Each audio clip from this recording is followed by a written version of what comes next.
طور پر پچھلے ویک کا ایک بڑا سینسٹیو ٹاپک جو کافی وائرل ہوا سوشل میڈیا کے اوپر،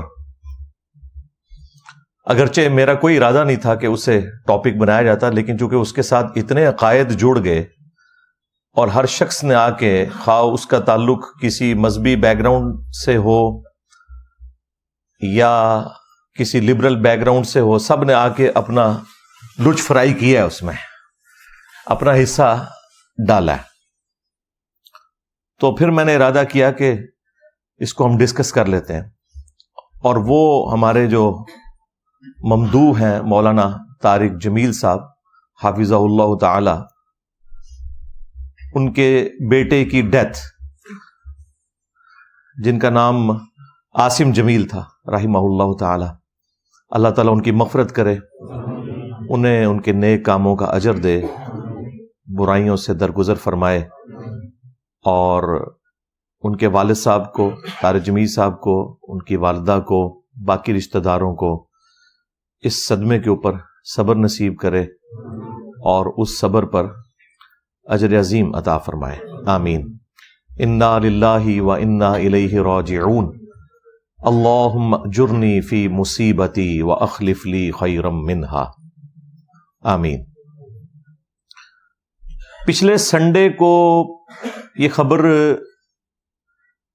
شام کے وقت کہیں وائرل ہوئی، اس وقت تک ہمارا یہ پبلک سیشن تو آپ کو پتہ ہے مکمل ہو چکا تھا۔ مجھے یہ عشاء کے وقت پتہ چلا، ہمارے عثمان بھائی کے نمبر پہ ہمارے ایک دوست ہیں کرنل عرفان صاحب، جو ریٹائر ہو چکے ہیں، سینئر ہیں، انہوں نے کال کی اور مجھے عثمان بھائی نے کہا کہ جی یہ آپ فون سنیں۔ انہوں نے کہا جی کہ ان کا چونکہ بیک گراؤنڈ تبلیغی جماعت سے بھی رہا ہے، تو وہ کہنے لگے کہ جی مولانا کے بیٹے کو کسی نے گولی مار دی ہے جی۔ میں نے ظاہر ہے انا للہ و انا الیہ راجعون یہی صحیح مسلم والی دعا پڑھی، اور پھر بعد میں جب سوشل میڈیا پہ اس کی ڈیٹیلز کو میں نے سرچ کیا تو ہر شخص اپنا ہی ورژن دے رہا تھا۔ کوئی کہہ رہا تھا کہ یہ دہشت گردوں نے حملہ کیا ہے، کسی نے کہا کہ انہوں نے اپنے حالات سے تنگ آ کر خودکشی کر لی ہے، کسی نے کہا کہ حادثاتی موت ہے۔ خیر، صبح کے وقت جو مولانا طارق جمیل صاحب کے بڑے بیٹے ہیں یوسف جمیل حافظہ اللہ تعالی، انہوں نے ایک ویڈیو کلپ اپنا جاری کیا، وہ پھر مین میڈیا کے اوپر بھی مختلف ٹی وی چینلز نے دکھایا۔ اس میں انہوں نے کہا کہ میرے جو چھوٹے بھائی ہیں انہوں نے خودکشی کی ہے، کیونکہ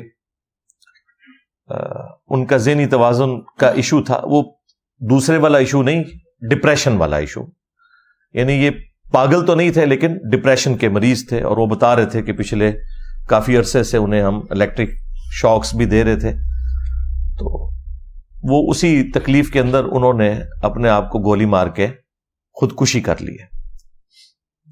چیپٹر کلوز ہو گیا، میڈیا نے بھی بتا دیا۔ پھر ایک دن کے بعد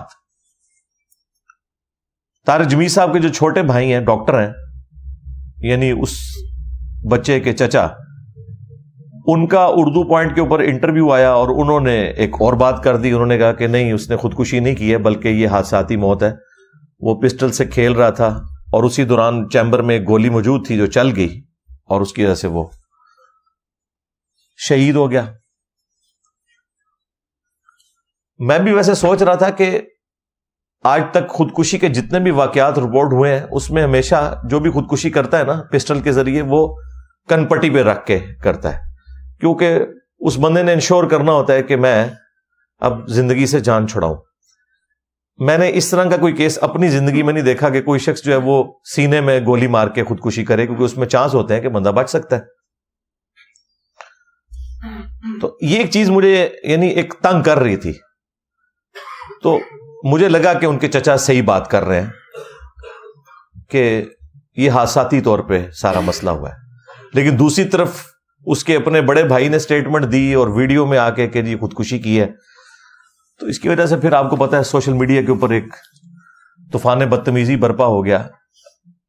ہر شخص نے اپنی سوچ کے مطابق حصہ ڈالا اس میں.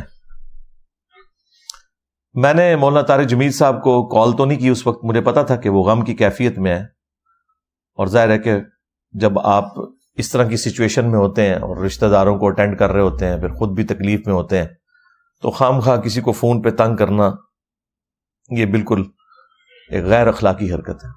اپنے طور پہ تو میں نے اپنے بھائیوں کے ساتھ مل کے اس کے لیے دعائیں مغفرت کر دی، بلکہ ان کی ویڈیو کے نیچے بھی جا کے میں نے کامنٹس کیے اسی وقت. وہ کامنٹس آپ کو ٹاپ پہ نظر آ جائیں گے کیونکہ ان کامنٹس کو کافی لوگوں نے لائک کیا ہوا تھا، تو وہ آٹومیٹیکلی ٹاپ پہ نظر آتے ہیں. 2 یا 3 دن کے بعد پھر میں نے مولانا طارق جمیل صاحب کو عشاء کی نماز کے بعد کال کی، لیکن انہوں نے کال نہیں اٹھائی. میری عادت ہے کہ جب میں کسی کو کال کروں تو بس ایک ہی کال کرتا ہوں، اگر وہ اٹھا لے تو ٹھیک، نہیں تو اس کی مرضی. عین ممکن ہے کہ بندہ مصروف ہو، وہ خود پھر کال کر لیتا ہے، جو بھی جس کے ساتھ واسطہ پڑتا ہے. خیر تقریباً 1 گھنٹے کے بعد مجھے طارق جمیل صاحب کی کال آئی، تو میں نے ان سے پھر تعزیت کی. انا للہ و انا الیہ راجعون، اللہم اجرنی فی مصیبتی واخلف لی خیرا منہا، یہ دعا پڑھی اور جو بھی ایک روایتی انداز میں ہوتا ہے سارا معاملہ کیا. اور میں نے مولانا سے 3 سوال کیے. میں نے کہا کہ یہ مختلف ورژن آ رہے ہیں، مجھے آپ 3 باتوں کے جواب دیں. پہلی بات یہ بتائیں کہ یہ آپ کے بیٹے نے خودکشی کی ہے یا حادثاتی موت ہے. تو انہوں نے کہا یہ خودکشی والی بات بالکل جھوٹ ہے اور یہ مجھے تکلیف دے رہے ہیں، یہ حادثاتی موت تھی. اور بعد میں ان کی ویڈیو بھی آ گئی جس میں انہوں نے کہا کہ مجھے تکلیف نہ دیں، وہ جو قرآن خوانی کے موقع کے اوپر ان کی ویڈیو آئی. تو پھر میں نے دوسری بات کی جو جینون تھی. میں نے کہا اگر یہی بات ہے تو آپ کے تو اپنے بیٹے نے ویڈیو جاری کر دی تھی اسی رات، تو وہ اس نے ویڈیو کیوں جاری کی تھی اگر اسے اس بات کا نہیں پتا تھا؟ تو کہنے لگے وہ یوسف تو یہاں پہ ہے بھی نہیں تھا، وہ دوسرے سٹی میں گیا ہوا تھا. چونکہ وہ ایک پینک پھیل گیا تو اسے جو انیشل رپورٹ ملی اس نے اس کے مطابق فوراً ویڈیو بنا دی. تو وہ ویڈیو اس کی غلطی ہے، ویڈیو بنانا اس کو فوراً بنانی پڑی، اس میں اس سے مس ہینڈلنگ ہوگی، کیونکہ واقعے پہ تو نہ وہ موجود تھا نہ میں موجود تھا. وہ تو اس کا ایک کزن ہی تھا، عارفین، جو ان کے چچا کا بیٹا ہے، طارق جمیل صاحب کے چھوٹے بھائی کا بیٹا جو ڈاکٹر ہے. تو وہ پاس موجود تھا اور ایگزیکٹلی اس وقت وہ پاس موجود تھا، اس کی طرف دیکھ نہیں رہا تھا لیکن اسی پریمیسز میں موجود تھا. اس نے بعد میں اردو پوائنٹ کے اوپر اپنا انٹرویو بھی ریکارڈ کروایا. تو کہتے ہیں کہ یہ بات جو ہے نا وہ اس سے مس ہینڈلنگ ہوئی ہے. پھر میں نے تیسری بات ان سے یہ پوچھی کہ اگر آپ کو یہ پتا تھا کہ وہ ڈپریشن کا مریض ہے اور یہ سب کچھ ہے اور آپ کے سارے قریبی لوگوں کو پتا ہے، تو اس چیز کا تو کوئی تک نہیں بنتا کہ اگر اس نے پسٹل مانگی ہے تو وہ آپ کا گارڈ یا جو بھی تھا وہ اسے پسٹل پکڑا دیتا، جبکہ پتا ہے کہ وہ اس طرح کی کوئی ایکٹیویٹی کر بھی سکتا ہے. کہتے ہیں آپ کی بات بالکل ٹھیک ہے، لیکن یہ کوئی پہلی دفعہ نہیں ہوا، اس سے پہلے بھی وہ خالی پسٹل اسے دیتے ہیں تو وہ کھیلتا رہتا ہے.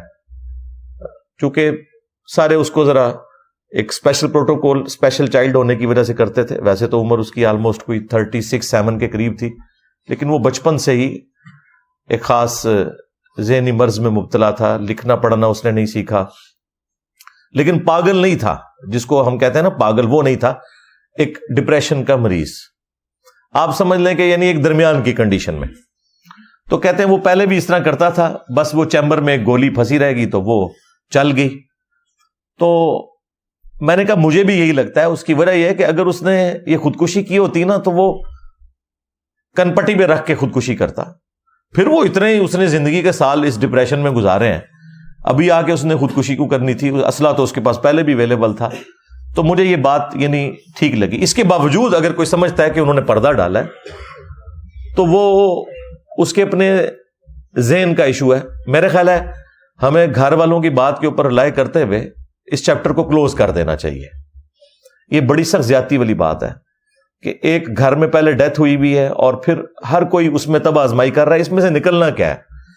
کوئی وہ پبلک اکاؤنٹ ہولڈر نہیں تھا، کوئی پاکستان کا کوئی مشہور سائنٹسٹ نہیں تھا کہ جس کی وجہ سے کوئی ملک کو اتنا نقصان ہو گیا ہے کہ ہم کہیں کہ نہیں جی پتہ لگوائیں کہ یہ خودکشی کی ہے یا حساتی طور پہ مرا ہے, ایک نارمل انسان تھا, ٹھیک ہے, اس کے والد کی سٹیٹمنٹ آ گئی, دیٹس اینف. اور پھر وہ ہاتھ جوڑ جوڑ کے کہہ رہے ہیں کہ یار اس کو ایشو نہ بنائیں پلیز, میرے بچے کے اوپر یہ الزام نہ لگائیں. تو میرا خیال ہے اس کے بعد تو جو شخص بھی صاحب اولاد ہے اسے شرم کرنی چاہیے اگر وہ اس کے علاوہ کوئی اور ورژن اڈاپٹ کرتا ہے. یہ میرا اپنا پوائنٹ آف ویو ہے,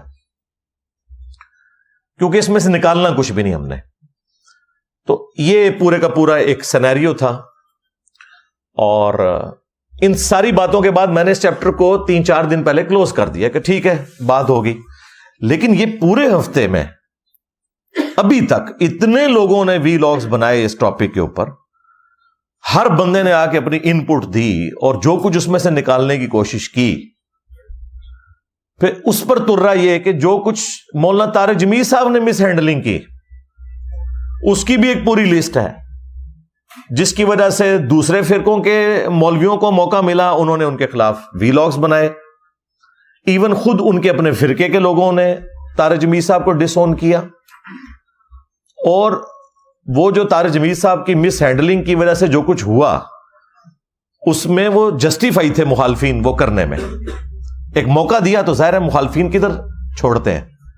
یہ تو ویسے ٹی وی پہ بیٹھ کے سارے کہتے ہیں نا جی کہ فرقوں میں بڑی ٹالرنس آ چکی ہے اور ہم سب ایک دوسرے کو مسلمان سمجھتے ہیں. نہیں, موقع کوئی جانے نہیں دیتے یہ لوگ کاٹنے کا. جب موقع ملے گا یہ کاٹیں گے آپ کو, اور انہیں موقع مل گیا.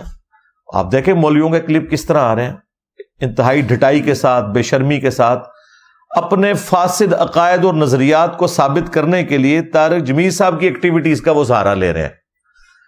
یعنی طارق جمیل صاحب نے جو کچھ کیا, نہ انہوں نے کوئی قرآن و سنت سے ریفرنس پیش کیا, اور نہ ان کے مخالفین اپنی جو غلط ایکٹیویٹیز اور عقائد و نظریات ہیں ان کو ثابت کرنے کے لیے قرآن و سنت کا سہارا لے رہے ہیں. وہ کہہ رہے ہیں طارق جمیل صاحب نے کر دیا لہذا ہمارا فرقہ بھی ثابت ہو گیا. یہ وہ کر رہے ہیں. اور پھر وہ الٹا یہ کہہ رہے ہیں کہ اتنے عرصے سے جو تم لوگ ہمیں تانا زنی کرتے تھے تو دیکھ لو تمہارے گھر کے بندے نے بھی بتا دیا کہ یہی چیز اصل ہے. تو یہ سارے کے سارے معاملات کو انشاءاللہ میں 8 علمی پوائنٹس کی شکل میں اس کو ڈسکس کروں گا, بلکہ اس کی انجینئرنگ کروں گا. میں تو آپ کو پتا ہے انجینئر ہوں, تو میں ایک ترتیب سے ان چیزوں کو ڈسکس کروں گا. ہمیں ایک موقع ملا ہے کہ ہم لوگوں کے سامنے حق بات رکھیں اس چیز کو سینٹرڈ کرتے ہوئے.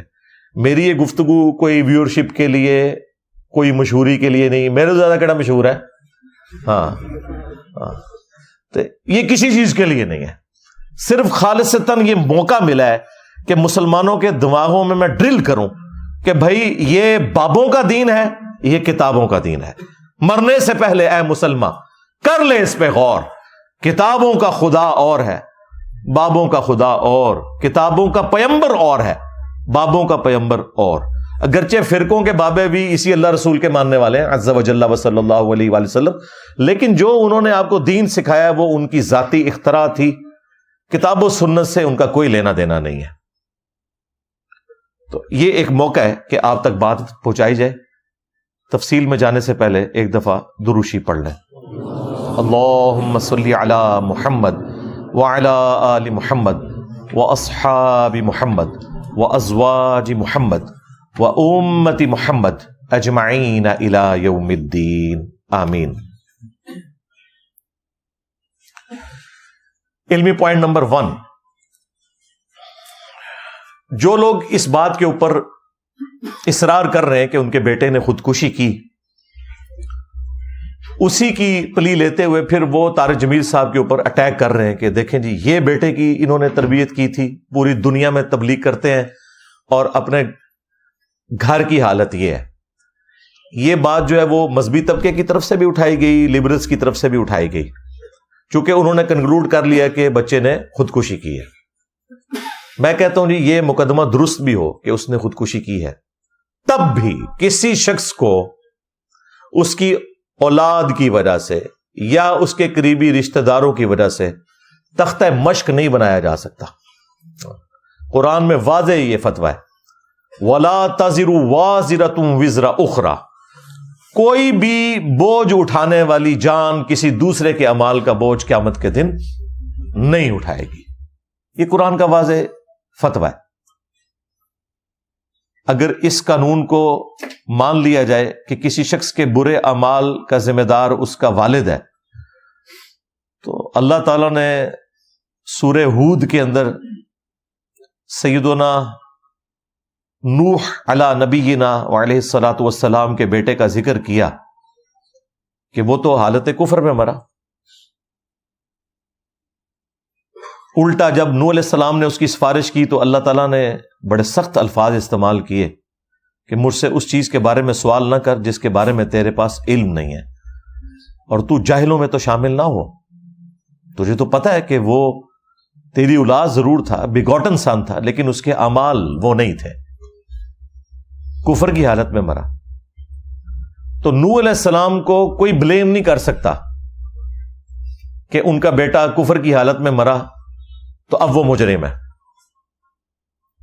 اسی طریقے سے سورہ التحریم میں آیا کہ سیدنا نوح علیہ السلام اور سیدنا لوط علیہ السلام، ان دونوں کی بیویاں وہ کافرہ مری، اور اللہ تعالیٰ فرماتا ہے کہ وہ ہمارے نیک بندے بھی اللہ کے مقابلے پہ ان کے کچھ کام نہیں آئیں گے کیونکہ وہ کفر کی حالت میں مری ہیں۔ تو کیا اب حضرت نوح یا حضرت لوط علیہ السلام کو بلیم دیا جا سکتا ہے کہ آپ کے عقد میں رہنے والی عورت کفر کی حالت میں کیوں مر گئی ہے؟ تو یہ بالکل نان سینس اپروچ ہے کہ کسی شخص کی برائی کا وبال اس کے والد کے اوپر ڈال دیا جائے۔ ہاں، اللہ نے یہ جج کرنا ہے کہ تربیت کیا کی تھی، وہ اللہ کو پتا ہے، لیکن ونس کوئی کام کر لیتا ہے نا تو اس کو آپ کسی کی تربیت کے ساتھ جوڑنے کا کوئی رائٹ نہیں رکھتے، یہ اللہ کا اور بندے کا معاملہ ہے۔ تو یہ بالکل غلط اپروچ ہے جو لوگوں نے اڈاپٹ کی۔ اس طریقے سے اگر آپ کورولریز بنانا شروع کریں تو اس کا کوئی اینڈ نہیں ہوگا۔ لہذا علمی پوائنٹ نمبر 1 میں ہم اس چیز کو سختی سے کنڈیم کرتے ہیں کہ کسی بھی شخص کی برائی کا وبال اس کے والد کے اوپر یا والدہ کے اوپر ڈال دیا جائے۔ ہر شخص اپنے اعمال کا جواب دے قیامت والے دن خود ہے۔ اسی طریقے سے آپ دیکھیں قاتلین حسین کا جو سرغنہ تھا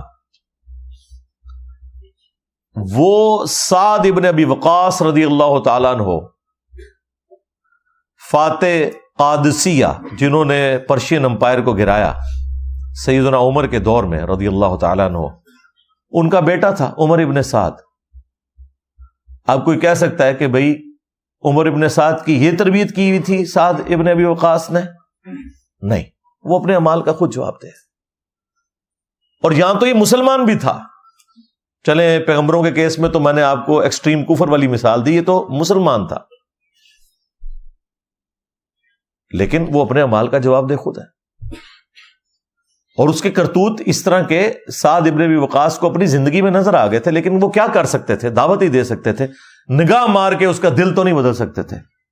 ہاں، یہ بابا ہی کر سکتے ہیں۔ ہاں، دیکھیں ہر چیز سے یہی رزلٹ نکلتا ہے کہ انہوں نے آپ کو جھوٹا دین بتایا کہ جی وہ بزرگ جو ہیں وہ نگاہ مار کے دل بدل دیتے ہیں۔ بھئی پیغمبر تو اپنی اولاد کا دل نہیں بدل سکے، سعد ابن ابی وقاص تو اپنے بیٹے کا دل نہیں بدل سکے، تو باب شاہی کوئی نہیں۔ ہاں، ہر چیز سے یہی رزلٹ نکلتا ہے کہ باب شاہی کوئی نہیں۔ حتیٰ کہ صحیح مسلم میں آتا ہے کہ سعد ابن ابی وقاص کا بیٹا عامر بن سعد کہتا ہے کہ وہ اپنے کھیتوں میں تھے، اتنے میں ان کا یہ دوسرا بیٹا عمر ابن سعد اونٹ پہ یا گھوڑے پر سوار ہو کے سامنے سے آیا، تو سعد ابن ابی وقاص نے اس کو دیکھتے ہی کہا کہ اے اللہ، اس سوار کے شر سے میں تیری پناہ میں آتا ہوں۔ اپنے بیٹے کے بارے میں کہہ رہے ہیں، ابھی کربلا ہوئی نہیں، یہ بہت پہلے کی بات ہے، کیونکہ سعد ابن ابی وقاص تو 56 ہجری میں فوت ہو گئے، کربلا ہوئی ہے 61 ہجری میں۔ تو اگر ان کی زندگی کا آخری واقعہ بھی ہوئی ہے تب بھی ایٹ لیسٹ یہ 5 سال پہلے بات ہے واقعہ کربلا سے۔ اور وہ جیسے ہی سواری سے اترا وہ کہتا ہے ابا جان دیکھیں لوگ تو خلافت کے معاملے میں تگودو کر رہے ہیں اور آپ ادھر اپنے کھیتوں میں مصروف ہیں، آئیں آپ بھی کوئی حکومت کا عہدہ حاصل کرنے کی کوشش کریں۔ تو حضرت سعد ابن ابی وقاص کو غصہ آتا ہے، وہ اس کے سینے کے اوپر گھونسا مارتے ہیں اور وہ کہتے ہیں کہ اللہ تعالیٰ کو وہ شخص پسند ہے جو متقی ہو دنیا سے زہد رکھنے والا ہو اور گوشہ نشینی کی زندگی گزار دے، وہ اللہ تعالیٰ کو زیادہ محبوب ہے بجائے ایسے شخص کے کہ جو حکومتی عہدہ سنبھالے۔ یہ گوشہ نشینی سے مراد وہ جنگلوں کے پتے کھانا نہیں ہے۔ ہاں، آپ کو کہتے ہیں عبد القادر جیلانی جو 40 سال تک جنگلوں کے پتے کھاتے رہے۔ بخاری مسلم میں لکھا ہے کہ نبی علیہ السلام جب غار حرا جاتے تھے تو ان کی بیوی سیدہ خدیجہ سلام اللہ علیہا ان کو ٹفن میں کھانا باندھ کے دیتی تھی۔ آپ کے بابے کئی سال تک کچھ کھائیں پیئے نہ، اور ہمارے نبی صلی اللہ علیہ وآلہ وسلم تھوڑی دیر کے لیے غار حرا جائیں تو گھر سے اپنا کھانا لے کے جائیں، تو پھر ہم یہ کہنے میں حق و جانب نہیں ہے کہ میرے نبی سا ہے ہی کوئی نہیں، تیرے بابے تھے شاہ ہی کوئی نہیں۔ اس کا مطلب جھوٹ بولا ہے تم لوگوں نے۔ ہر واقعے سے، ہر آیت سے، ہر حدیث سے یہ رزلٹ نکلتا ہے کہ نبی کے جیسا ہے ہی کوئی نہیں، بابے تھے شاہ ہی کوئی نہیں۔ علمی پوائنٹ نمبر 2، اور وہ ہے کہ کیا اس بچے کی موت حادثاتی تھی یا خودکشی والی؟ تو اس کے اوپر چونکہ میں اپنے ابتدائیہ میں یہ ڈسکس کر چکا ہوں کہ میری خود بات ہوئی ہے طارق جمیل صاحب سے، انہوں نے کہا کہ نہیں یہ حادثاتی موت تھی۔ میرے بچے یوسف جمیل نے بس پینک میں آ کے اس وقت ایک ویڈیو بنا دی، اس کی وجہ سے یہ سارا معاملہ آگے چل پڑا۔ اگر خودکشی کرنی ہوتی تو کن پٹی پہ مار کے کرتا ہے، یہ سینے پہ جو گولی لگی اور ایکسیسو خون نکلنے کی وجہ سے وہ شہید ہو گیا، تو یہ حادثاتی طور پہ ہوا۔ ڈپریشن کا مریض بھی تھا اور وہ اکثر پسٹل سے کھیلتا تھا، وہ اسی وجہ سے گارڈ نے اس کو دے دی، لیکن گارڈ کو پتا نہیں تھا کہ ایک گولی اس میں چیمبر میں پھنسی ہوئی ہے اور وہ چل گئی۔ لہٰذا اس چیپٹر کو اب کلوز کر دیں، جبکہ طارق جمیل صاحب نے ہاتھ جوڑ کے یہ کہا ہے کہ خدا کے لیے میرے بچے کو بار بار یہ نہ کہیں کہ اس نے خودکشی کی ہے، مجھے آپ تکلیف دے رہے ہیں، تو میرا خیال ہے اس چیپٹر کو کلوز کر دینا چاہیے۔ علمی پوائنٹ نمبر 3 اسی سے جڑا ہوا کہ طارق جمیل صاحب نے بتایا کہ وہ ڈپریشن کا مریض تھا اور بچپن سے اس کی حالت تھی، لکھنا پڑھنا اس نے نہیں سیکھا ہوا تھا، وہ حروف کی پہچان ہی نہیں کر سکتا تھا۔ یہ ایک باقاعدہ دماغی مرض ہے۔ یہ اس طرح کا ذہنی توازن بگڑنا نہیں ہے جس میں انسان کو کسی چیز کی بھی ہوش نہیں رہتی۔ اس نے کئی پارے قرآن کے زبانی یاد کیے ہوئے تھے سن کے، کرائمنگ پاور تھی۔ تو اس طرح کے جو کوئی ذہنی مریض ہوں ان کے بارے میں شرعی حکم یہ ہے، صحیح بخاری میں تعلیقاً امام بخاری ایک چیپٹر کی ہیڈنگ میں یہ حدیث لے کے آئے ہیں، سیدنا علی ابن ابی طالب کا قول، اور اس کی پوری سند بھی خود مولا علی علیہ السلام سے روایت ہوئی ہے۔ رسول اللہ صلی اللہ علیہ وآلہ وسلم کا فرمان سنن ابن ماجہ میں کہ 3 لوگوں سے اللہ تعالیٰ نے قلم اٹھا لیا، ان کے اوپر کوئی گرفت نہیں ہے۔ پہلا شخص جو مجنون ہو، پاگل ہو، ذہنی توازن اس کا بگڑ گیا ہو۔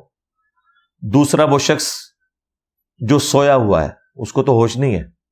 اور تیسرا جو چھوٹا بچہ ہے، نابالغ بچہ ہے، جسے ابھی حق اور باطل میں اس طرح کی تمیز نہیں ہے، تو اس کے اوپر اللہ تعالیٰ گرفت نہیں فرمائے گا۔ پوری سند تو میں نے بتایا ابن ماجہ میں، امام بخاری اسے چیپٹر کی ہیڈنگ میں لے کے آئے ہیں۔ اور ایک واقعے کی طرف امام بخاری نے اشارہ کیا، جب حضرت عمر نے اپنے دور میں ایک مجنون پاگل شخص کے اوپر کسی گناہ کے سبب حد جاری کی، تو حضرت علی نے انہیں روک دیا اور کہا کہ امیر المومنین، اس شخص پہ حد جاری نہیں ہوگی، کیونکہ 3 لوگوں سے اللہ نے شریعت کا قلم اٹھا لیا ہے، مجنون سے، سوئے ہوئے شخص سے اور نابالغ سے۔ تو حضرت عمر نے پھر وہ ڈیسیژن ریورس کر دیا۔ لہذا جو لوگ بھی ذہنی توازن کے اعتبار سے ڈسٹرب لوگ ہیں، ان کے اوپر شریعت کے کوئی بھی احکامات اس حوالے سے نہیں لگتے۔ اور یہی وہ چیز ہے جو یہ اپنے بزرگ بابوں کے لیے بھی پلی لیتے ہیں، اور وہ کہتے ہیں کہ ہمارے بزرگ بابے جو تھے نا، وہ اللہ کی محبت میں ایسے غرق ہو جاتے تھے گویا کہ وہ مجنون ہیں، قلندر ہیں، پاگل ہیں، اس لیے ان سے شریعت کا قلم اٹھ جاتا ہے۔ تو ہم نے کہا تھا ٹھیک ہے، ہم آپ کے ساتھ ایگری کرتے ہیں، تو پھر انہیں بزرگ نہ ڈکلیئر کریں، پاگل کہا کریں، ہم آپ کے ساتھ ہیں۔ نہیں، پاگل اس لیے نہیں کہتے کہ اللہ کی محبت میں وہ پاگل ہے. اگر اللہ کی محبت میں پاگل ہو کے وہ ان الحق کہہ رہے ہیں یا سبحانی ما اعظم شأنی کہہ رہے ہیں، اس کی تو آپ پھر بھی تعویل کر لیں گے کہ وہ اللہ کے ساتھ ایک لو لگائے ہوئے ہیں.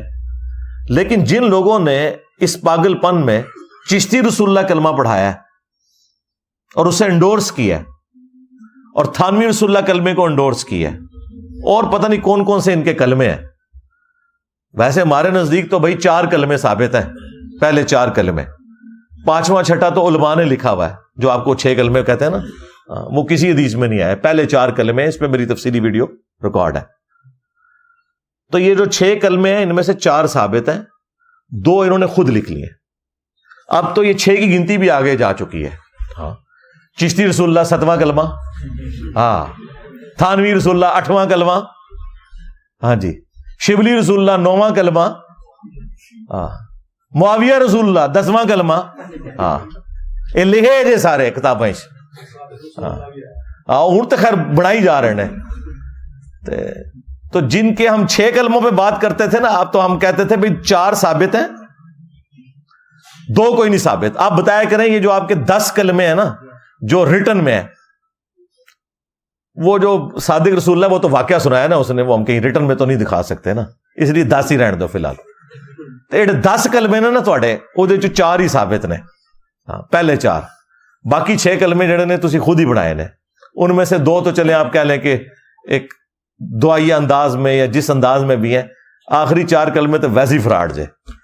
چشتی رسول اللہ، تھانوی رسول اللہ، شبلی رسول اللہ تے معاویہ رسول اللہ، یہ تو کوئی ثابت نہیں ہے. تو جن کا ذہنی توازن بگڑ گیا وہ رسول اللہ کے اوپر بھونک رہے ہیں، اور پھر آپ یہ کہہ رہے ہیں کہ وہ اللہ کی محبت میں. تو پھر ہم آپ کو وہی بات یاد دلائیں گے جو آپ ہمیں بچپن سے سکھاتے تھے، کیونکہ ہم بھی اتنا عرصہ بریلوی رہے نا. وہ بھی کیا دن تھے، ہم بھی ایک جن تھے. آج ہم دیو ہیں، جنوں کے بھی پیو ہیں، ہاں، بلکہ دیو کے بھی پیو ہیں، دیوبند والا دیو. اور اے پیو بگوٹن والا نہ سمجھیو، یعنی روحانی طور پہ استاد کی شکل میں. تو یہ کہتے تھے با خدا دیوانہ باش، با محمد ہوشیار. دیوانگی صرف اللہ کے لیے چلے گی. اگر محمد صلی اللہ علیہ وآلہ وسلم کے بارے میں کوئی بات کی کسی دیوانے نے، کسی مجذوب نے، کسی کلندر نے، کسی مجنون نے، ہم اسے کافر ڈکلیئر کریں گے. تو یہ سارے بکواسیات جو ہم بار بار ہائی لائٹ کرتے ہیں ان کے بزرگوں کے، وہ رسول اللہ صلی اللہ علیہ وآلہ وسلم کے اوپر انہوں نے ختم نبوت کے اوپر ڈاکہ مارا ہے، ان کی عصمت کے اوپر حملہ کیا ہے، ان کی ذات سے متعلق یہ ساری گستاخیاں. خیر یہ ٹاپک الگ سے ہے، لیکن میں نال نال چونڈی وڈاں گا، چھڈاں گا نہیں تانوں میں. ہاں، اس زخم میں تھوڑا چھلدا رہنا ہے، کیونکہ اسی زخم کو چھیلنے کی وجہ سے ہی الحمدللہ اتنی بڑی دنیا میں چینج آئی ہے. آپ جتنا پروپیگنڈا کر سکتے ہیں کریں، ہمیں کوئی فرق نہیں پڑتا. آپ مجھے ریئل ٹائم آپ میں سے لوگ بتائیں کتنے لوگ ہیں جنہیں میرا تعارف نیگیٹو ہوا تھا، ہاتھ کھڑا کریں. تو یہ ان بزرگوں کی برکات ہے نا. وہ پی گیا جو تھوڑے بزرگوں وہ پی گیا جے اینا دے کلپ جانا ہے نا، لوگ کہتے ہیں کیڑا وہ پی گیا جڑا پی گیا جے تھوڑے پیواں پیراں سر نکلو باہر. اسی پھر بھی نوکری ادا کرتے پے، اسی پھر بھی نوکری ادا کرتے پے. مرزے دے خلاف تھوڑے پیو نے کرنی آنے، نکلو باہر. سٹیج پر بیٹھنے والے ہاتھ کھڑا کر کے بتائیں، مجھے بتائیں یہ کام ٹھیک ہے کہ نہیں. تماشا کرتے ہو، پھر کہتے ہیں مسلک کا کام نہیں ہوتا. مسلک والوں کو تم خود رگڑتے ہو، اور جرا تواڈے پیواں نوں پی گیا ہن تسی چوپ بیٹھے ہو. اور نکلو باہر. تواڈے بزرگ ساڈے اباؤ اجداد نوں پے، اور انہیں ان لوگوں نے غلط عقائد کے ذریعے گمراہی کی موت مار دیا. تو دیکھو پھر اللہ نے کیڑی بڑی بلا تواڈے اوتے چھڑ دیتی ہے. میرے نبی سا ہے ہی کوئی نہیں، تیرے بابے تے شے ہی کوئی نہیں. علمی پوائنٹ نمبر 4، اور وہ ہے خودکشی کے حوالے سے. چونکہ میں نے آپ کو کلیئر کر دیا کہ یہ خودکشی والا الزام تو غلط ہے، لیکن چونکہ یہ اس کے ساتھ جڑی بھی بات ہے، بعض لوگوں نے پوچھا کہ خودکشی والے کے شرعی احکام کیا ہیں، وہ بھی آپ ساتھ بیان کریں. ایک بات تو آپ بالکل کلیئر کٹ سمجھ لیں، اسلام میں خودکشی کرنا حرام ہے. یہ زندگی اللہ کی امانت ہے، اور جس طریقے پہ اللہ نے اجازت دی ہے اس طریقے پہ یہ جان اس کے سپرد کی جا سکتی ہے کہ میدان جنگ میں کوئی شخص اللہ کی خاطر اپنی جان ہتھیلی پر لے کر آ جائے اور اللہ کے حضور اپنی جان قربان کر دے، تو اس طرح کی قربانی تو اعلیٰ ترین موت ہے انسان کی. لیکن کوئی شخص جان بوجھ کے اپنی جان نہیں لے سکتا. صحیح بخاری اور صحیح مسلم دونوں میں حدیث ہے کہ اگر کسی شخص نے دنیا میں زہر پی کر خودکشی کی یا اپنے آپ کو بلندی سے گرا کر خودکشی کی کسی پہاڑ سے، یا اپنے پیٹ میں چھرا مار کر اپنے آپ کو زخمی کر کے، جس کی ماڈرن فارم اب یہ پسٹل والا معاملہ بھی ہو سکتا ہے، کوئی کن پٹی پہ رکھ کے چلاتا ہے، کسی بھی طریقے سے خودکشی کی، تو ایسا شخص ہمیشہ کے لیے جہنم کی آگ میں ہے، والعیاذ باللہ تعالی. اللہم لا تجعلنا منہم. اور جہنم کی آگ میں اس پہ آگ کا عذاب تو مسلط ہوگا ہی، ساتھ ہی ساتھ جس طریقے سے اس نے خودکشی کی ہوگی وہی عذاب اس پہ مسلط کر دیا جائے گا. اگر کسی نے دنیا میں چھرا مار کے خودکشی کی تو دوزخ کی آگ میں اس کے ہاتھ میں خنجر دے دیا جائے گا، وہ بار بار اپنے آپ کو مارتا رہے گا، مرے گا، پھر زندہ ہوگا، پھر مرے گا، پھر زندہ ہوگا. یہ یعنی ایک مسلسل تکلیف کا عمل، یہ اس پر مسلط ہوگا اور ہمیشہ کے لیے. اب یہ بڑی خطرناک بات ہے کہ ایک کلمہ گو مسلمان خودکشی کر لے تو ایک عمل کی وجہ سے ہمیشہ کی جہنم میں. اب یہ حدیث تو بخاری مسلم دونوں میں ہے، لیکن اسی حدیث کو امام ترمذی نے جامعہ ترمذی میں لیا اور انہوں نے ان الفاظ کے اوپر بحث کی کہ یہ جو الفاظ ہیں کہ ہمیشہ کے لیے جہنم میں رہے گا، وہ کہتے ہیں یہ الفاظ غیر محفوظ ہیں. اور کسی حد تک لاجیکلی ان کی بات درست تھی کہ بہرحال مسلمان تو ایک نہ ایک دن اپنے گناہوں کا عذاب بھگت کے جنت میں چلا ہی جائے گا. تو وہ کہتے ہیں یہ کیسے ہو سکتا ہے کہ ایک مسلمان خودکشی کرے اور ہمیشہ کے لیے جہنم میں رہے. تو وہ کہتے ہیں کہ یہ جو ہمیشہ والے الفاظ ہیں نا، یہ چند شاگردوں نے حضرت ابو ہریرہ سے روایت کی ہیں، چند نے نہیں کیے. لیکن دوسرے محدثین کہتے ہیں کہ جن شاگردوں نے روایت کی ہیں وہ سارے ثقہ اور صدوق ہیں، لہذا اس روایت کے متن میں کوئی کلام نہیں ہے. البتہ اس کی تعویل ممکن ہے کہ یہ جو بخاری مسلم کی حدیث میں ہے ہمیشہ کی جہنم، تو اس سے مراد یا تو وہ شخص ہے جس نے خودکشی کو حلال سمجھ کر کیا، تو اللہ کی حرام کردہ چیز کو اپنے عقیدے میں حلال سمجھنا یہ خود کفر ہے، اور اس کفر کی حالت میں چونکہ وہ مرا اس وجہ سے وہ ہمیشہ کے لیے جہنم میں ہے. نہ کہ وہ کہ جو اسے حرام سمجھتے ہوئے کرے، اور یقیناً مسلمان جب بھی کرتا ہے وہ حرام سمجھتے ہوئے کرتا ہے، اسے پتہ ہے کہ یہ غلط ہے، لیکن وہ کہتا ہے میں اپنے حالات سے تنگ تھا، اور لیکن پھر بھی کوئی کم عذاب نہیں ہے، عذاب تو اس نے بھگتنا ہے. اور دوسری تعویل علماء نے یہ کی، محدثین نے، کہ یہ جو ہمیشہ کی جہنم ہے اس سے مراد ہے a long period of time. گویا کہ ہمیشہ کی جہنم یعنی وہ اتنی زیادہ دیر جہنم میں رہے گا گویا کہ ہمیشہ کے لیے جہنم میں، والعیاذ باللہ تعالی. یہ بھی کوئی معمولی بات نہیں. یہاں تو لوگ کہتے ہیں جی خیر ہے جی ایک پھیرا ہی لگے گا، اور اللہ تعالیٰ سورۃ الفرقان میں فرماتا ہے کہ جہنم تھوڑی دیر کے لیے بھی وقت گزارنے کے لیے انتہائی برا ٹھکانہ ہے، اور زیادہ دیر گزارنے کے لیے بھی انتہائی برا ٹھکانہ ہے. یہ کہہ دینا آسان ہے، لیکن اللہ تعالیٰ کا جو فتویٰ ہے وہ بتا رہا ہے، بخاری مسلم میں حدیث ہے کہ جو جہنم کی آگ ہے وہ دنیا کی آگ سے 70 گنا زیادہ تیز ہے. دنیا کی آگ کوئی برداشت نہیں کر سکتا، اس کو 70 ٹائم بڑھا لیں، اور پھر دنیا کی آگ تو روشنی والی ہے، اور جو جہنم کی آگ ہے اس میں بالکل اندھیرا ہے. اللہم اجرنا من النار، آمین. ربنا اصرف عنا عذاب جہنم ان عذابها کان غراما. تو یہ بڑا سینسٹیو ایشو ہے. اچھا، اس کے ساتھ ایک اور چیز بھی آپ سمجھ لیں، جس شخص نے خودکشی کی ہے نا، اس کا جنازہ نبی صلی اللہ علیہ وآلہ وسلم نے نہیں پڑھا. صحیح مسلم میں حدیث ہے، ایک خودکشی والے کا جنازہ لایا گیا، آپ علیہ السلام نے جنازہ نہیں پڑھا، البتہ صحابہ کو نہیں روکا تم پڑھ لو لیکن میں نہیں پڑھوں گا۔ اس کے پیچھے آپ کا ایک پروٹیسٹ تھا کہ اگر ایک ڈومیننٹ پرسنالٹی خودکشی والے کا جنازہ پڑھے گی تو اس کے عمل کو انڈورس کرنے کے مترادف ہے، لیکن چونکہ ہے کلمہ گو اہل قبلہ لہذا جنازہ تو ہوگا، خودکشی والے کا کافر تو نہیں ہے، مسلمان ہے، تو صحابہ کرام کو اجازت دے دی کہ تم پڑھ لو لیکن میں نہیں پڑھوں گا۔ اس کے تحت جتنے بھی ڈومیننٹ لوگ ہیں، جو مذہبی پیشوا ہیں، دین کی تبلیغ کرنے والے لوگ ہیں، ان کے لیے سنت یہی ہے کہ وہ کبھی بھی خودکشی والے کا جنازہ نہ پڑھیں۔ عام لوگ پڑھ لیں لیکن وہ نہ پڑھیں تاکہ پروٹیسٹ ریکارڈ ہو۔ اور ہمارے ملک میں جس نے خودکشی کی ہوتی ہے نا، سب سے بڑا جنازہ اس کا ہوتا ہے۔ کوئی عشق مشوقی کے چکر میں کر لی ہوتی ہے، کسی اور چکر میں، کیونکہ وہ عموماً خودکشی کرنے والی جوان موت ہوتی ہے، اور جوان موت کے اوپر ویسے ہی بڑا لوگوں کو ترس آتا ہے۔ یہ آلموسٹ 2009 کی بات ہے، یعنی آج 5 نومبر 2023 ہے، تو آپ سمجھ لیں 14 سال پہلے کی بات ہے۔ ان دنوں میں اپنے گھر میں ہی درس دیا کرتا تھا، بیٹھک میں چند ایک لوگ ہوتے تھے، تو میرے درس میں ایک بچہ آتا تھا، کوئی 16-17 سال اس کی عمر تھی، حفظ کر رہا تھا وہ دعوت اسلامی کے مدرسے سے، تو کافی حد تک اس کے عقائد کی اصلاح ہو گئی تھی۔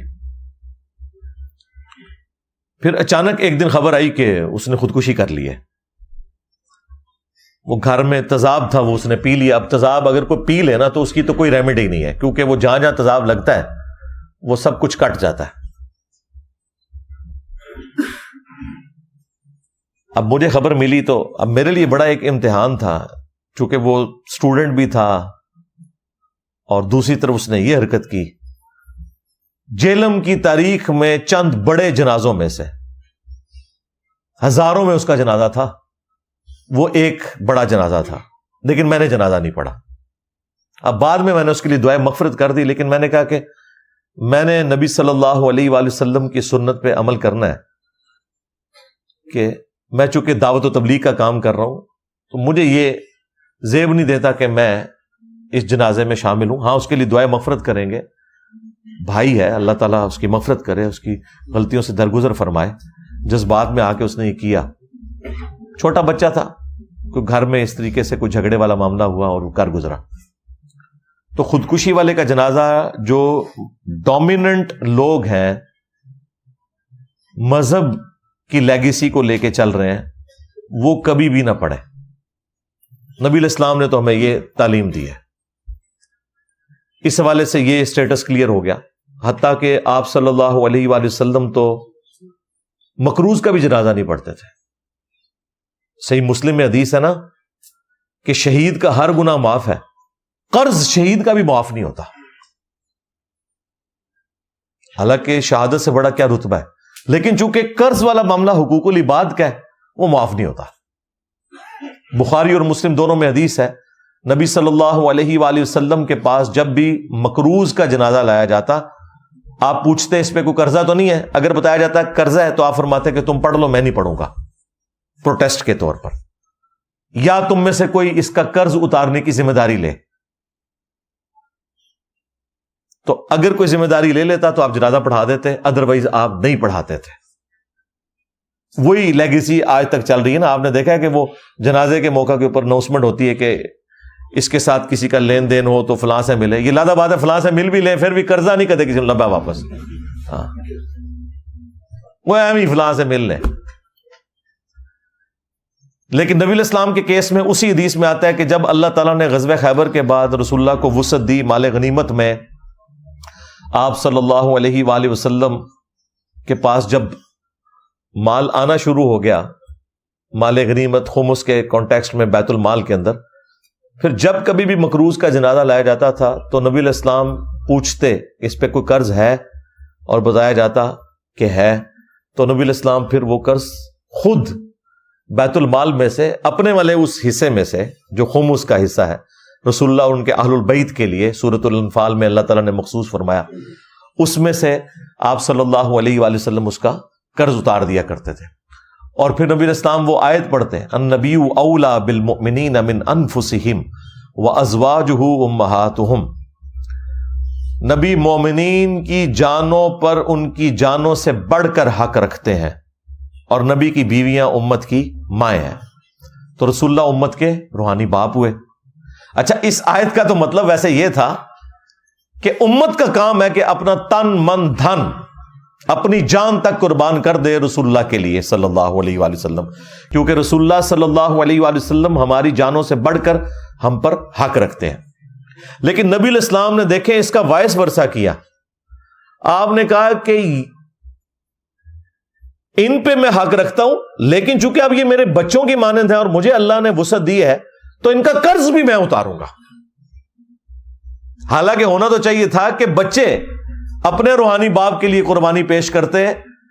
ہمارے پیر ہمارے روحانی باپ وہ ہیں جو اپنے بچوں پہ لگایا کرتے تھے, اور تمہارے پیر وہ ہیں جو نہ تمہارا مال چھوڑتے ہیں نہ تمہاری عزت چھوڑتے ہیں.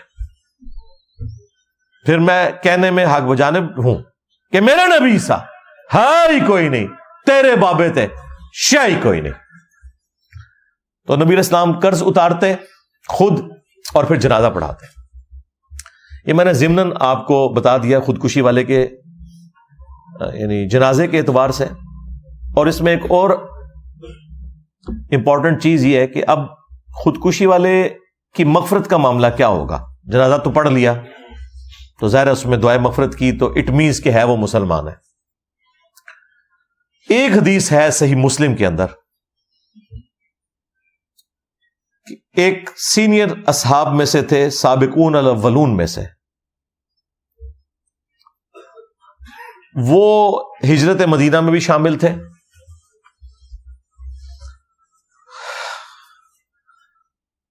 انہیں کوئی تکلیف تھی, اس تکلیف سے تنگ آ کر انہوں نے اپنے ہاتھ کی رگ کاٹ کے خودکشی کر لی. اب ظاہر ہے کہ ایک بہت بڑا انسیڈنٹ تھا, ایک مہاجر صحابی ہے, تو اس کے جو دوسرے ساتھی تھے جنہوں نے ان کے ساتھ ہجرت کی تھی, کچھ عرصے بعد انہوں نے خواب میں ان کو دیکھا. تو پوچھا کہ تیرے ساتھ کیا معاملہ ہوا. انہوں نے کہا کہ مجھے اللہ تعالیٰ نے ہجرت کی برکت سے, نبی علیہ السلام کا ساتھ دینے کی برکت سے معاف کر دیا. البتہ اس نے وہ اپنا ہاتھ جو تھا نا وہ چھپا رکھا تھا. تو اس نے پوچھا کہ یہ کیا حالت ہے تیری. تو اس نے کہا کہ سوائے اس ہاتھ کے اس کو اللہ نے ٹھیک نہیں کیا, اور کہا کہ یہ تو نے خود خراب کیا تھا, اس وجہ سے یہ والا جو معاملہ ہے تیرے ساتھ جنت میں بھی رہے گا. اب نبی علیہ السلام کو جب انہوں نے خواب سنائی تو ظاہر ہے نبی علیہ السلام اس کی تعبیر بیان فرما رہے تھے اور آپ کو وحی کی تائید حاصل تھی. تو آپ علیہ السلام نے اس خواب کو سننے کے بعد کہا کہ اے اللہ اس کے ہاتھ کو بھی درست فرما دے. حضور نے دعا کر دی اس کے لیے. اچھا, اس سے یہ بھی چیز ثابت ہوگی کہ خودکشی والے کے لیے دعائے مغفرت بھی کی جا سکتی ہے. دوسرا کہ نبی کا صحابی ہو کر بھی, اتنا نیک انسان ہونے کے باوجود, ہجرت والوں میں شامل ہونے کے باوجود اگر وہ غلط کام کرتا ہے تو اللہ تعالیٰ کے ساتھ کسی کی کوئی رشتہ داری نہیں, اللہ تعالیٰ اس کے اوپر گرفت فرما سکتا ہے. اور تیسرا ہمارے نبی صلی اللہ علیہ وآلہ وسلم کی شفقت کہ آپ نے اس کے لیے دعا کی کہ اللہ تعالیٰ اس کے ہاتھ کو بھی درست کر دے. تو یہ میں نے ساری باتیں اس لیے ڈسکس کی کہ آپ لوگوں کے خاندان میں بھی جاننے والوں میں بعض اوقات اس طرح کے واقعات ہو جاتے ہیں, پھر لوگ خودکشی سوئسائڈ کرنے والوں کے شرعی احکام پوچھ رہے ہوتے ہیں. تو میں نے اس حوالے سے جتنی چیزیں جڑی ہوئی تھی وہ کھول کے بیان کر دی. علمی پوائنٹ نمبر 5 وہ ہے میرے بھائیوں, جنازے کے فوراً بعد دعا کا معاملہ. وہ آپ کو پتا ہے طارق جمیل صاحب نے دعا کی جنازے کے فوراً بعد. اب ظاہر بریلویوں کو تو موقع مل گیا, انہوں نے پکڑ کے پھر کلپس بنانا شروع کر دیے. انہوں نے, ان کے علماء نے کہا کہ دیکھیں آپ لوگوں نے ہمیں بدعت کے نیزے کی نوک پہ پچھلے 100 سال سے رکھا ہوا تھا کہ جنازے کے بعد دعا کروانا بدعت ہے, بریلوی دیوبندیوں کا یہ جھگڑا چل رہا ہے. حالانکہ یہ ایک بالکل نان سینس قسم کا جھگڑا ہے, کیونکہ دیوبندیوں سے یہ پوچھیں جو آپ فرض نماز کے بعد اجتماعی دعا کرتے ہیں روٹین سے, بدعت تو وہ بھی ہے, ثابت تو وہ بھی کوئی نہیں. ہاں کبھی کبھار کوئی وسیلہ اور توسل کے طور پر ہو جائے تو جائز ہے, لیکن بس ایک نشانی بنا لی کہ اہل حدیث دونوں نہیں کرتے, بہت اچھی بات ہے. دیوبند نے اپنی مرضی والی دعا لے لی, اپنی مرضی سے, وہ بھی کسی دلیل کے بغیر, فرض نماز کے بعد جنازے والی چھوڑ دی, اور بریلویوں کے اوپر الزام لگایا کہ یہ بدعت کر رہے ہیں. آپ نے دیکھا ہوگا بعض اوقات جنازے ہوتے ہیں تو بریلوی دعا مانگتے رہتے ہیں اور بیچ میں سے دیوبندی اور اہل حدیث نکل جاتے ہیں. ادھر سے تو کوئی بھی نہیں نکلا. طارق جمیل صاحب خود دعا کروا رہے تھے, پھر بریلویوں نے پکڑ کے, ان کے علماء نے وی لاگز بنائے, انہوں نے کہا کہ دیکھیں اب آپ لوگوں کے بزرگوں کی غلطیوں کے اوپر آپ کو خود رجوع کر لینا چاہیے, کیونکہ طارق جمیل صاحب نے دعا کروائی ہے, اٹ مینس کہ ہمارا مسلک درست ہے. یعنی ان کے نزدیک مسلک یہ ہے کہ کوئی بزرگ کوئی کام کر دے, کوئی عالم کام کر دے, قرآن و حدیث سے کوئی لینا دینا نہیں, نہ دیوبند کا نہ بریلویوں کا. ہونا تو چاہیے تھا کوئی دلیل سے بات کرتے. نماز جنازہ کے فوراً بعد دعا مانگنا اسی جگہ پر, یہ بالکل کوئی ثابت نہیں ہے. ایک روایت یہ ابو داؤد سے لے کے آتے ہیں اور اتنی بےایمانی کرتے ہیں. وہ جنازے والے چیپٹر میں سنن ابی داؤد میں ہے, نبی علیہ السلام نے فرمایا کہ جب تم اپنے بھائی کا جنازہ پڑھو تو خلوص سے دعا مانگو اس کے لیے. یعنی وہ جنازے کے اندر جو دعا ہے نا وہ خلوص سے مانگو.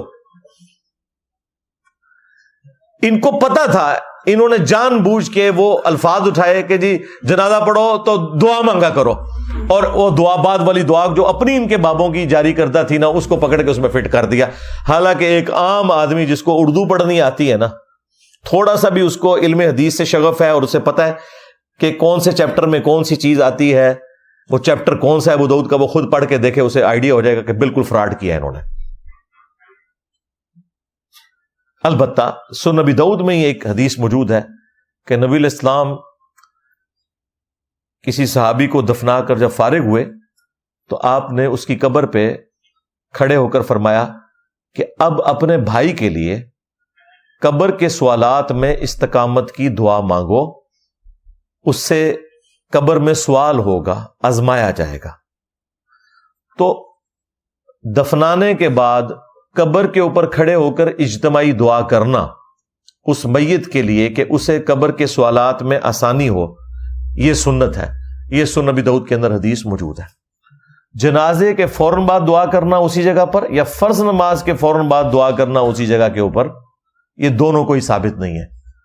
لہذا بریلوی اور دیوبندی دونوں اپنے اس عمل میں غلط ہیں, نہ کہ یہ کہ وہ ایک دوسرے سے دلیل حاصل کریں. بھائی دلیل قرآن و سنت سے پیش کریں. عزتیں تم لوگوں نے اویل کی ہیں قرآن و سنت کے نام کے اوپر, چندے تم لوگوں نے بٹورے ہیں اللہ اور اس کے رسول کے نام کے اوپر عز وجل و صلی اللہ علیہ وآلہ وسلم. سواریاں سوار کی ہیں تم لوگوں نے مکے اور مدینے کی آوازیں لگا کر, اور پھینکی ہیں جا کے بریلی میں, دیوبند میں, اجمیر میں, بغداد میں. غداری کی ہے تم لوگوں نے اپنے نبی کے ساتھ. تو دیکھ لو پھر اللہ تعالیٰ نے تم سے کیسا بدلہ لیا ہے. میری جیسی بلا تم پہ مسلط کر دی ہے. میرے نبی سا ہے ہی کوئی نہیں, تیرے بابے تھے شاہ ہی کوئی نہیں. تو مجھے اتنا دکھ ہو رہا تھا. اور پھر اب دیوبند کے علماء کی بھی ذمہ داری ہے کہ وہ آ کے حق بات کو ایکسپٹ کریں. اب وہ نہ بلوں میں گھسے ہوئے ہیں, بریلوی ان کو نکال رہے ہیں باہر, نکلو باہر. اب وہ نہ طارق جمیل صاحب کے اوپر فتویٰ لگا سکتے ہیں اور نہ اپنے اس عمل کو غلط کہہ سکتے ہیں جو پہلے کرتے رہے. بریلویوں کو موقع مل گیا, وہ چڑھے ہوئے ان کے اوپر. تو ہم تو دونوں کو قرآن و سنت کی تعلیمات کے خلاف سمجھتے ہیں. قرآن و سنت سے دلیل پیش کرنی ہوگی. کسی کے ذاتی اجتہاد کو, ذاتی قیاس کرنے کو دین کا نام نہیں دیا جا سکتا. قیاس اور اجتہاد اس وقت آتا ہے جب قرآن و سنت یا اجماع امت میں کوئی چیز نہ ملے. اچھا اس کے اوپر پتہ آپ کو کیا کہیں گے؟ جی قرآن میں ادعونی استجب لکم, اے میرے بندو مجھ سے مانگو میں تمہاری دعاؤں کو قبول کروں گا. تو یہ تو جنرل حکم ہے, جس ٹائم مرضی آپ دعا مانگے کوئی مسئلہ نہیں ہے. اور پھر ساتھ آپ کو یہ کہیں گے کہ دعا مانگنا کوئی گناہ کا کام تو نہیں ہے. ہم نیکی کا کام ہی کر رہے ہیں نا, تو بتاؤ یہ منع کدھر ہے؟ اچھا, اب جب یہ اس قسم کا ایک منطق کے اوپر مبنی کوشچن کرتے ہیں جس کا قرآن و سنت سے کوئی لینا دینا نہیں, تو جو بیچارے دین کا تھوڑا سا علم رکھنے والے لوگ ہیں وہ فوراً پریشان ہو جاتے ہیں کہ بات تو ٹھیک ہے, منع تو کوئی نہیں, اور دعا کرنا کوئی گناہ کا کام تو نہیں ہے. تو انہی سے پوچھا کریں کہ اذان دینا کیا گناہ کا کام ہے؟ بخاری مسلم دونوں میں حدیث ہے, جب اذان دی جاتی ہے نا تو شیطان کی ہوا خارج ہو جاتی ہے اور وہ وہاں سے بھاگ جاتا ہے. تو یہ بریلوی حضرات عید کی اذان کیوں نہیں دیتے؟ نہ اقامت کہتے ہیں, ڈائریکٹ نماز پڑھتے ہیں. وہ کہیں گے وہ اس لیے نہیں کرتے کہ نبی صلی اللہ علیہ وآلہ وسلم نے عید کی اذان نہیں دی. انہیں کہ یہ تو آپ کا کرائٹیریا نہیں ہے, آپ تو کہتے ہیں کہ اذان نیکی کا کام ہے. آپ یہ بتائیں کہ نبی علیہ السلام نے اذان دینے سے منع کدھر کیا ہے؟ دا ٹائم قیامت تک جائے دیکھا کیسا چک وڈیا میں انہوں کہیں گے نہیں اس طرح دی تو کوئی گل نہیں ہے. ہاں آئے ہو نا داڑھ تلے,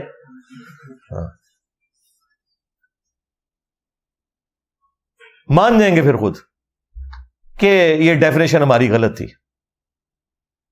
پھر انہیں بتائیں کہ بھائی ہمارے پاس منع کرنے والی حدیث بھی ہے, صحیح مسلم میں 2005 نمبر حدیث ہے, اور یہ موقوفاً صحیح بخاری کے اندر بھی موجود ہے کہ نبی علیہ السلام جب بھی ممبر پر چڑھتے آپ صلی اللہ علیہ وآلہ وسلم کی آنکھیں سرخ ہو جاتی, آواز بلند ہو جاتی, غصے میں اضافہ ہو جاتا جیسے کوئی جرنیل اپنی فوج کو تیار کر رہا ہے, اور آپ فرماتے ہیں کہ میں اور قیامت اس طرح ساتھ بھیجے گئے ہیں جس طرح یہ دو انگلیاں. اور پھر نبی علیہ السلام کا جو خطبہ اس میں نقل ہوا, اور یہ خطبہ امام جعفر صادق علیہ السلام نے امام باقر علیہ السلام سے, اور انہوں نے جابر بن عبداللہ رضی اللہ تعالیٰ عنہ سے نقل کیا. اما بعد فإن خیر الحدیث کتاب اللہ وخیر الہدی ہدی محمد صلی اللہ علیہ وآلہ وسلم وشر الامور محدثاتها وکل محدثۃ بدعہ وکل بدعۃ ضلالہ وکل ضلالۃ فی النار. یہ صحیح مسلم میں بھی ہے اور سنن نسائی کے اندر بھی. آگاہ ہو جاؤ, سب سے بہترین کلام اللہ کی کتاب ہے, سب سے ہدایت یافتہ راستہ محمد صلی اللہ علیہ وآلہ وسلم کا ہے. بدترین کام وہ ہیں جو خود سے دین میں داخل کر دیے جائیں. اس طرح کے تمام کام بدعتیں ہیں, تمام بدعتیں گمراہیاں ہیں, اور تمام گمراہیاں جہنم میں لے جانے والی ہیں. یعنی نبی علیہ السلام کہہ رہے ہیں جو میں تعلیم کروں گا نا وہی ہدایت پہ مبنی طریقہ ہوگا, اس سے بڑھ کر کوئی بھی کرنے کی کوشش کرے گا وہ بدعت ہے. آپ فجر کے 3 فرض پڑھیں گے, آپ کا ایک بھی نہیں ہوگا. آپ بے شک یہ کہتے رہے کہ 2 تے پڑھے نہیں, ایک میں اپنے کولو چلو ایک فالتو ہو گیا, ایک بھی نہیں ہوئے گا, کیونکہ نبی علیہ السلام کے طریقے کے اوپر نہیں ہے. خیر یہ الگ سے ایک ٹاپک ہے, اس میں پھر اور کافی ساری چیزیں جڑی ہیں, اس کے لیے آپ میری تفصیلی ویڈیو دیکھ لیں. اچھی بدعت اور بری بدعت, اور اسلام میں جو اچھا طریقہ جاری کرنا ہے وہ تو جائز ہے, اچھی بدعت نہیں. طریقے سے مراد ہے جو دین کو سپورٹیو ہو, جس طرح امام بخاری امام مسلم نے کتابی شکل میں احادیث لکھی ہیں, لیکن حدیث وہی ہے جو نبی علیہ السلام کی تھی. ہم نے اور ویلیو ایڈیشن کی ہے, ہم نے کیمرے میں ویڈیوز ریکارڈ کروا دی ہیں, لیکن بات وہی ہے جو قرآن و سنت میں لکھی ہوئی ہے. یہ اسلام میں اچھے طریقے ہیں, ان کے بارے میں الگ سے صحیح مسلم میں حدیث ہے. جو اس طرح کا کام کرے گا اسے ثواب ملے گا, اور جتنے لوگ اس پہ عمل کریں گے ان تمام کا ثواب اس کو ملے گا, اور ان کے بھی ثواب میں کمی نہیں ہوگی. اور جس نے برا طریقہ جاری کیا اس میں الفاظ ہیں سنتن حسنتن اور سنتن سیئتن. اچھی سنت اور بری سنت, یعنی سنت سے مراد طریقہ. اچھی بدعت بری بدعت نہیں ہے, بدعت تو ساری کی ساری فراڈ ہے, بالکل واضح حدیث ہے بخاری اور مسلم دونوں کے اندر. نبی صلی اللہ علیہ وآلہ وسلم نے فرمایا من احدث فی امرنا ھذا فہو رد, جس نے ہمارے دین میں کوئی چیز داخل کر دی وہ مردود ہے. آپ ہوائی جہاز میں جائیں حج کرنے کے لیے, آپ اونٹ پہ جائیں, یہ دین میں کوئی چیز داخل نہیں ہو رہی, کیونکہ وہاں جا کے آپ نے وہی ایکٹیویٹی پرفارم کرنی ہے جو نبی علیہ السلام نے کی. 7 چکر کاٹنے ہیں, صفا مروہ کی صحیح ہے, وہ ساری چیزیں احرام. جب دین میں داخل کر دیں گے, یعنی 7 کے 6 چکر کر دیں, یا ان چکروں میں آپ یا معین الدین چشتی پار لگا دے کشتی پڑھنا شروع کر دیں. میں نے اپنے گناہگار کانوں سے سنا ہوا ہے, انڈیا کے ایک بوڑھی اور بوڑھا جوڑا آیا ہوا تھا, وہ طواف کے چکروں میں یہ پڑھ رہے تھے, اور بھائی اس سے بڑھ کے تو وہ ایک پیر صاحب نے کہا تھا کہ کچھ نہ آتا ہو تو وہابیاں نو گالاں کڈیا کرو تسی طواف دے چکراں وچ. نہیں ہے ویڈیو نہیں عام لوگوں نے دیکھی. یہ ان لوگوں کا علمی لیول ہے. یہ آپ کو دین سکھائیں گے اور یہ آپ کو جنت میں لے کے جائیں گے. آپ تو ٹر جاؤ پہلے جنت وچ.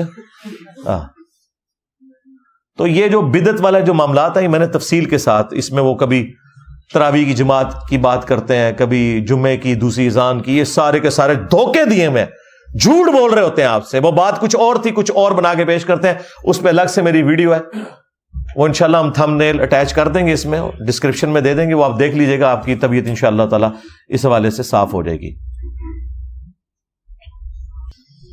علمی پوائنٹ نمبر 6,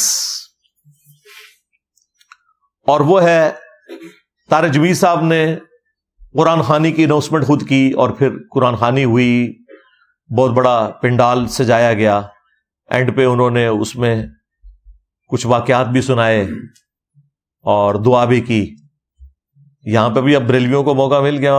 انہوں نے کہا کہ دیکھ لیں جی, کل تک ہمیں یہ کہتے تھے کہ جی کل کروانا, تیجا کروانا, 40واں کروانا کوئی ثابت نہیں ہے, تو دیکھیں ثابت ہو گیا. یعنی یہ ثابت ہوا کہ طارق جمیل صاحب نے کیا تو ثابت ہو گیا. اچھا کل کو میں طارق جمیل صاحب سے اگر اس پہ رجوع ریکارڈ کروا دوں تو کیا بریلوی واپس آ جائیں گے؟ اصولت تو ہونا چاہیے نا کہ آ جائیں, واپس نہیں آئیں گے. اور بھائی اس طرح چیزیں ثابت ہوتی ہیں, قرآن و سنت کے دلائل سے ثابت ہوتی ہیں. لیکن وہ اپنی جگہ درست ہیں بریلوی. وہ کہہ رہے ہیں کہ بھائی اگر انہوں نے کیا ہے تو دیوبندی انہیں غلط کہیں, اور اگر غلط نہیں کہہ رہے تو پھر جو ہم پہ فتوے لگاتے رہے ہیں وہ غلط لگاتے رہے ہیں. اور حقیقت بات یہ ہے کہ دیوبندی قرآن خوانی کے قائل ہیں. دیوبندی قرآن خوانی یا دعا ہوگی کہہ کے قرآن خوانی کرواتے ہیں, اور بریلوی اسے تیجا اور 40واں اور 10واں کہہ کے کرتے ہیں. کام دونوں یہی کرتے ہیں, نام مختلف ہے. لہذا یہ جو قرآن خوانی والا معاملہ ہوا ہے نا, اس میں کوئی سیکھ پا ہونے کی ضرورت نہیں ہے. دیوبندی پہلے ہی قرآن خوانی کے قائل ہیں, لیکن وہ نام نہیں دیتے سوئم کا, چہلم کا, تیجے کا, 40ویں کا یا 10ویں کا یا جمعراتوں کا, لیکن کرتے ہیں وہ بھی اناؤنسمنٹ کرتے ہیں اور اس کے بعد قرآن خوانی کرتے ہیں. ہاں شرعی طور پر نہ تیجا ثابت ہے, نہ 10واں, نہ 40واں, اور نہ اس طریقے سے قرآن خوانی کر کے کسی کو اصالہ ثواب کرنا, یہ بالکل کوئی ثابت نہیں ہے. اصالہ ثواب کرنے کا یہ طریقہ ہی نہیں ہے. اس پہ میری تفصیلی ویڈیو ہے, اصالہ ثواب کے 10 طریقے جو سنت طریقے ہیں. نبی علیہ السلام کی 3 بیٹیاں آپ کی اپنی زندگی میں فوت ہوئی ہیں, آپ نے اپنے مبارک ہاتھوں سے انہیں دفنایا. سیدہ زینب, ام کلثوم اور رقیہ علیہم السلام اجمعین. آپ نے کسی کا تیجا, 10واں, 40واں, قرآن خوانی, مزار بنوانا, گنبد بنوا دینا, قبر پکی کر دینا, کچھ بھی نہیں کیا. یہ سب کچھ فراڈ چل رہا ہے. لہذا دلیل قرآن و سنت سے پیش کی جانی چاہیے. اب اس کی آڑ میں پھر پتہ یہ کیا کہتے ہیں, دیکھیں جی ان کی تو حالت یہ ہے کہ مر گیا مردود, نہ فاتحہ نہ درود, شعر بنائے ہوئے ہیں. یعنی آپ قرآن و سنت سے بات کرتے ہیں, انہوں نے کوئی سلوگن بنائے ہوئے ہیں, کوئی اشعار بنائے ہوئے ہیں, تو انہیں بتائیں کہ اللہ کے بندو, جو چیز نبی علیہ السلام نے تعلیم فرمائی ہے اس سے کون انکاری ہے؟ اہل ایمان کا حق ہے,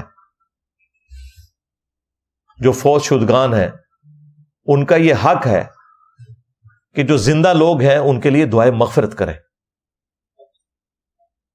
قرآن پاک میں اللہ تعالیٰ نے واضح فرمایا, ربنا اغفر لنا ولاخواننا الذین سبقونا بالایمان. اہل ایمان کی نشانی ہے کہ وہ اپنے سے پہلے جو فوت شدگان ہیں ان کے لیے دعائے مغفرت کرتے ہیں. پھر دیکھیں بخاری مسلم میں نبی علیہ السلام کا فرمان موجود ہے کہ مسلمان کے مسلمان پہ 5 حق ہیں. ان میں سے ایک حق یہ ہے کہ جب وہ مر جائے تو اس کا جنازہ پڑھے. تو سب سے پہلے جو اصالہ ثواب والا معاملہ ہے وہ جنازے کی نماز ہے, جس میں آپ اس کے لیے دعائے مغفرت کرتے ہیں. اللہم اغفر لحینا و میتینا و شاہدینا و غائبینا و صغیرنا و کبیرنا و ذکرنا و انثانا. اللہم من احییتہ منا فاحیہ علی الاسلام ومن توفیتہ منا فتوفہ علی الایمان. تو یہ پہلا حق رکھ دیا. اس کے بعد سنن ابی داؤد میں حدیث کے قبر پہ جا کے قبر کے سوالات کی استقامت کے لیے دعا مانگو. اسی طریقے سے پھر صحیح مسلم میں حدیث کہ جب بھی قبرستان جاؤ تو دعا مانگو، السلام علیکم اہل الدیار من المؤمنین والمسلمین وإنا ان شاء اللہ بکم للاحقون نسأل اللہ لنا ولکم العافیہ. جب بھی قبرستان آپ نے جانا ہے، اور اگر قبرستان نہیں بھی گئے، عام حالات میں بھی آپ نے اپنے نماز کے تشہد کے اندر بھی دعا مانگنی ہے. ربنا آتنا فی الدنیا حسنہ وفی الآخرۃ حسنۃ وقنا عذاب النار رب اجعلنی مقیم الصلاۃ ومن ذریتی ربنا وتقبل دعاء ربنا اغفر لی ولوالدی وللمؤمنین یوم یقوم الحساب. جتنی بھی دعائیں آپ پڑھ سکتے ہیں تشہد کے اندر، بخاری مسلم میں حدیث ہے جب تم تشہد پڑھ چکو، دروشی پڑھ چکو، تو جو چاہو اپنے رب سے مانگو. جتنی بھی سنت دعائیں ہیں قرآن میں اور احادیث میں وہ آپ پڑھ سکتے ہیں. تو یہ تو روزانہ پڑھنی چاہیے، خواہ کسی کے ماں باپ زندہ ہیں یا فوت ہو چکے ہیں، انہوں نے دعا مانگنی ہی مانگنی ہے ان کے لیے. تو دعا سے کوئی شخص اپنے آپ کو بے نیاز نہیں کر سکتا. سنن ابن ماجہ میں حدیث ہے کہ ایک شخص کا مرنے کے بعد جنت میں درجہ بلند کیا جاتا ہے، تو وہ کہتا ہے یا اللہ یہ تو میرا عمل ہی نہیں تھا. تو اللہ تعالیٰ فرماتا ہے کہ تیرے بیٹے نے دنیا میں تیرے لیے استغفار کی، اس کی وجہ سے میں نے تیرا یہ مرتبہ بلند کر دیا. یہ صحیح حدیث ہے بالکل. تو مرنے کے بعد بھی نفع پہنچتا ہے. صحیح بخاری میں موجود ہے، سنن نسائی کے اندر اور کئی حدیث کی کتابوں میں. سعد ابن عبادہ جو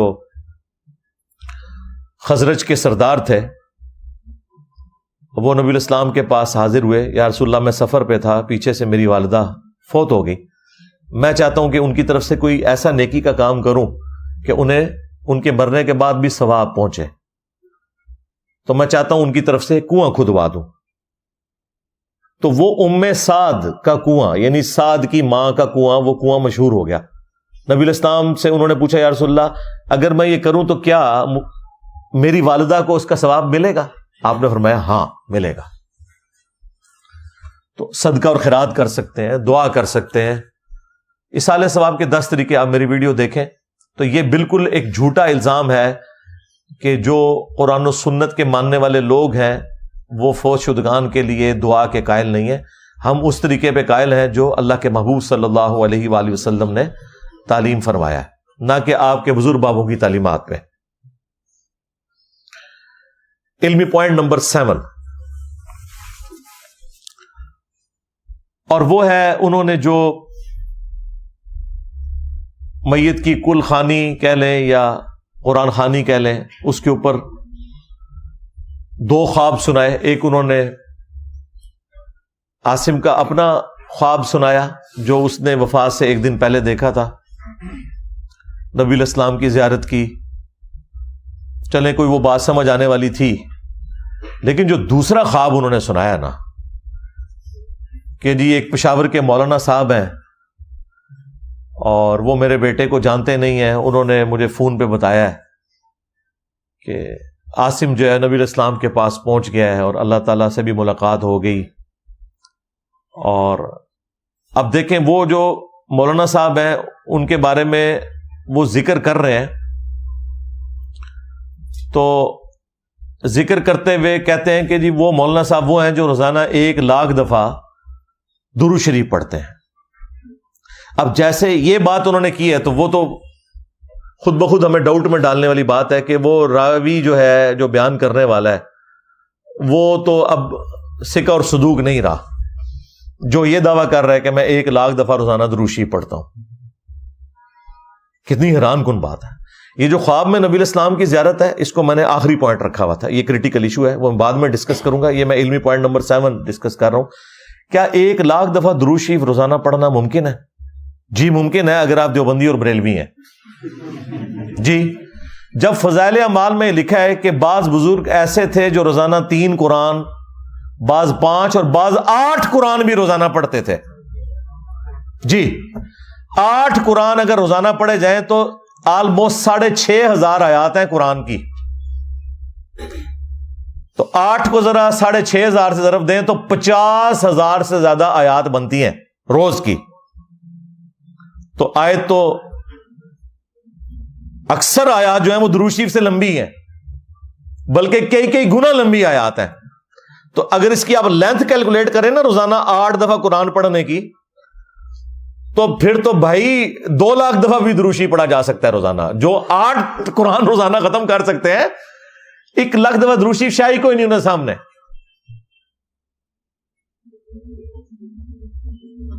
حالانکہ سمپل سی کیلکولیشن ہے میرے بھائیوں. 24 گھنٹے میں 86,400 سیکنڈ ہوتے ہیں. یہ بچپن سے ہمیں ایک رٹا لگوایا گیا اپنی سائنس کی کتاب میں. وہ آپ کیلکولیٹ بھی کر سکتے ہیں. 1 گھنٹے کے اندر 60 منٹ ہے، ہر منٹ کے اندر 60 سیکنڈ ہے. 60 ضرب 60 کریں 3600 آ جائے گا. اور ٹوٹل گھنٹے ہیں 24. اس کو 24 سے ملٹیپلائی کریں 86,400 سیکنڈز بنتے ہیں 24 گھنٹے میں. اگر کوئی شخص 1 سیکنڈ میں 1 دفعہ بھی دروشی پڑھے اور 24 گھنٹے پڑھتا رہے، تب بھی وہ 1 لاکھ کا عدد کراس نہیں کر سکتا.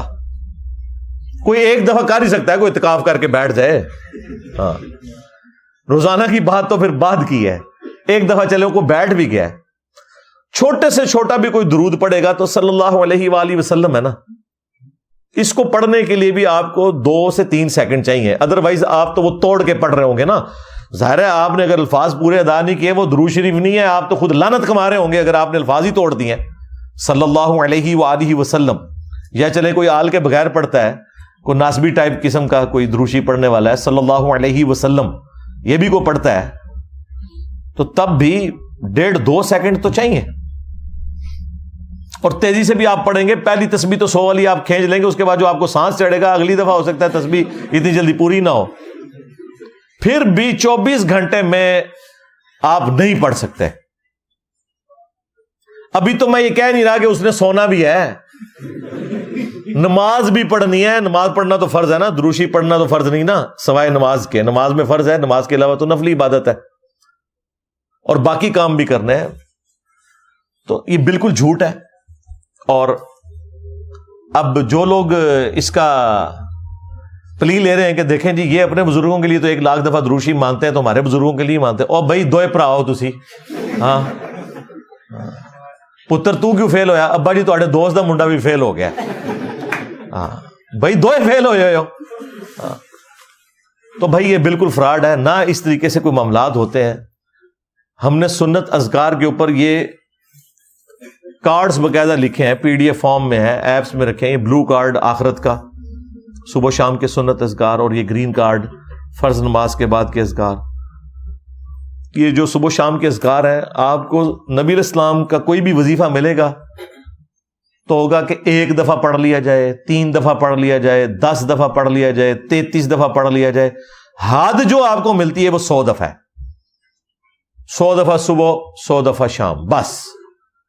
1.25 لاکھ دفعہ آیت کریمہ پڑھنا، اس طرح کے کوئی وظائف نہیں ہے.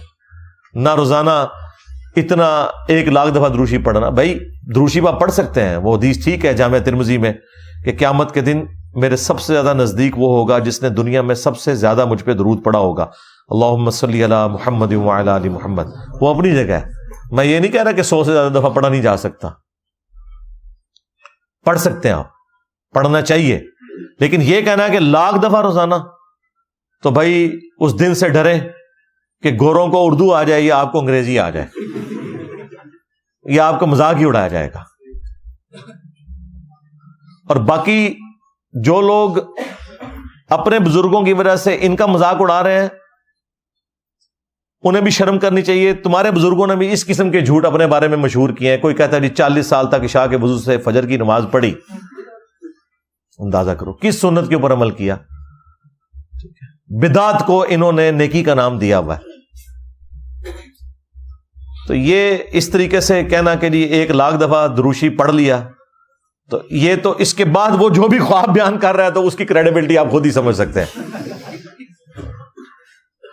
اب ہونا تو چاہیے حکومتی لیول کے اوپر ان لوگوں کو بٹھایا جائے، انہیں کہے کہ ہاں بہ ہیں تھے 24 گھنٹے ہستے ذرا، ہاں تے پڑھ اچھی بات ہی ذرا درود شریف میں بھی سنا ذرا 1 لاکھ کس طرح پورا ہوتا ہے. اب آپ یہ باتیں کریں، کہتے ہیں جی کرامت ہے. اچھا جی کرامت ہے جی، بریلویوں کی ہو تو بدعت ہے، تہاڈی ہوتے کرامت ہے. ہاں یہ کون سی کرامت ہے بھائی؟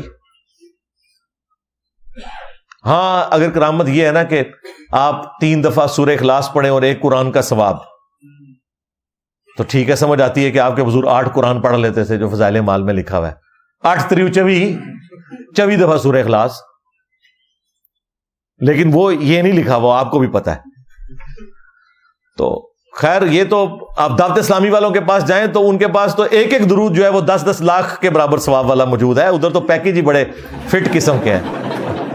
ہاں جس طرح یہ تو صحیح پیکیج ہے نا جو بخاری مسلم میں ہے کہ جو 1 دفعہ سورہ اخلاص پڑھتا ہے 1/3 قرآن کے برابر ہے. تو دعوت اسلامی والوں نے تو باقاعدہ وہ درود شریف کے کارڈ ہم خود بھی پڑھتے تھے، جناب اتنے لاکھ دفعہ درود پڑھنے کا ثواب 1 دفعہ پڑھ لو. تو میرے خیال ہے طارق جمیل صاحب کو اس مولانا صاحب سے پوچھنا چاہیے کہ 1 لاکھ دفعہ گنتی کر کے پڑھتے ہو یا کوئی ایسا درود پڑھتے ہو جس کا ثواب 1 لاکھ کے برابر ہے. ہاں یہ بھی ہو سکتا ہے. ہاں جے بچانا جے نا انہوں تے یہی کہو. ہاں ورنہ کوڑ مار رہے جے سارے. آخری علمی پوائنٹ نمبر 8، اور وہ اسی کے ساتھ جو جڑا ہوا کہ نبی الاسلام کی خواب میں زیارت ایک سینسٹیو ٹاپک ہے، لیکن اس ٹاپک کی کریڈیبلٹی اب یہ رہ گئی ہے کہ اگر بریلوی دیکھیں تو دیوبندی کہتے ہیں یہ جھوٹ بول رہے ہیں، انہوں نے نبی الاسلام کو نہیں دیکھا. اور اگر دیوبندی دیکھ لیں تو بریلوی کہتے ہیں کہ یہ جھوٹ بول رہے ہیں. اہل حدیث تو ویسے ہی نہیں ہونا، وہ یہی کہیں گے نا، کہتے جی انہوں نے کتوں زیارت ہونی ہے، یہ تو منکر نے. اس سے زیادہ پھر اب اس کی کیا اہمیت رہے گی کہ جب آپ ایک دوسرے کے نہیں مان رہے. آپ دیکھ رہے ہیں وہ باپا جانی کی بھی ویڈیو باقاعدہ ایک بندہ سامنے کھڑا ہوتا ہے، جی باپا جانی مجھے نبی الاسلام کی طرف سے آپ کے لیے ایک پیغام ملا ہے جی، الیاس قادری کو میرا سلام کہنا اور انہیں کہنا کہ دین کا کام اسی طریقے سے کرتے رہو. توبہ توبہ، اے دین کا کام پہ کرتا جے بندہ. بابا جی کی گھوڑی جڑے تانوں اس قسم کے تعویذات پہ دسدا اے دین دا کام ہو رہا جے. اندازہ کرو، اللہ سے ڈرو یار. دین کا اس سے تعلق ہے. ٹھیک ہے، جو جہاں کی سٹوریاں سنانا اور اس کو آپ نے دین بنا دیا. نبی علیہ السلام کہیں گے کہ اے کام جاری رکھ تو. توبہ توبہ توبہ. اندازہ کریں. تو یہ خواب سارے بیان کرتے ہیں. یہاں پہ بھی یہ جو طارق جمیل صاحب کو اگر کسی نے بتایا بھی تھا بھائی خواب اس لیے نہیں آپ نے لوگوں کو بیان کرنے ہیں، اگر سپوز ٹھیک بھی ہو تب بھی یہ اس شخص کے لیے بشارت ہے. اس کو پبلکلی نہ ذکر کریں، کیونکہ اگر آپ ذکر کریں گے تو اس کا مطلب یہ ہے کہ پھر دوسروں کو بھی آپ موقع دیں گے کہ جب وہ ذکر کریں تو پھر آپ بھی مانیں گے.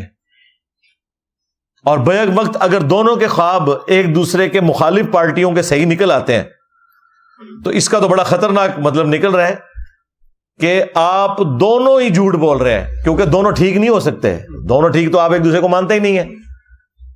ہاں آپ دونوں کے خراب ہونے کے اوپر باقی فرقوں کا اتفاق ہوگا، تو یہ آپ گھڑ رہے ہیں، یا پھر یہ ایک سمجھ لیں پیورلی ایک میڈیکل ایشو ہے نبی علیہ السلام کی زیارت کے حوالے سے جو اکثر لوگوں کے ساتھ ہوتا ہے. خواب میں آج بھی نبی علیہ السلام کی زیارت ممکن ہے، لیکن اس کی چند شرائط ہے ان کے ساتھ.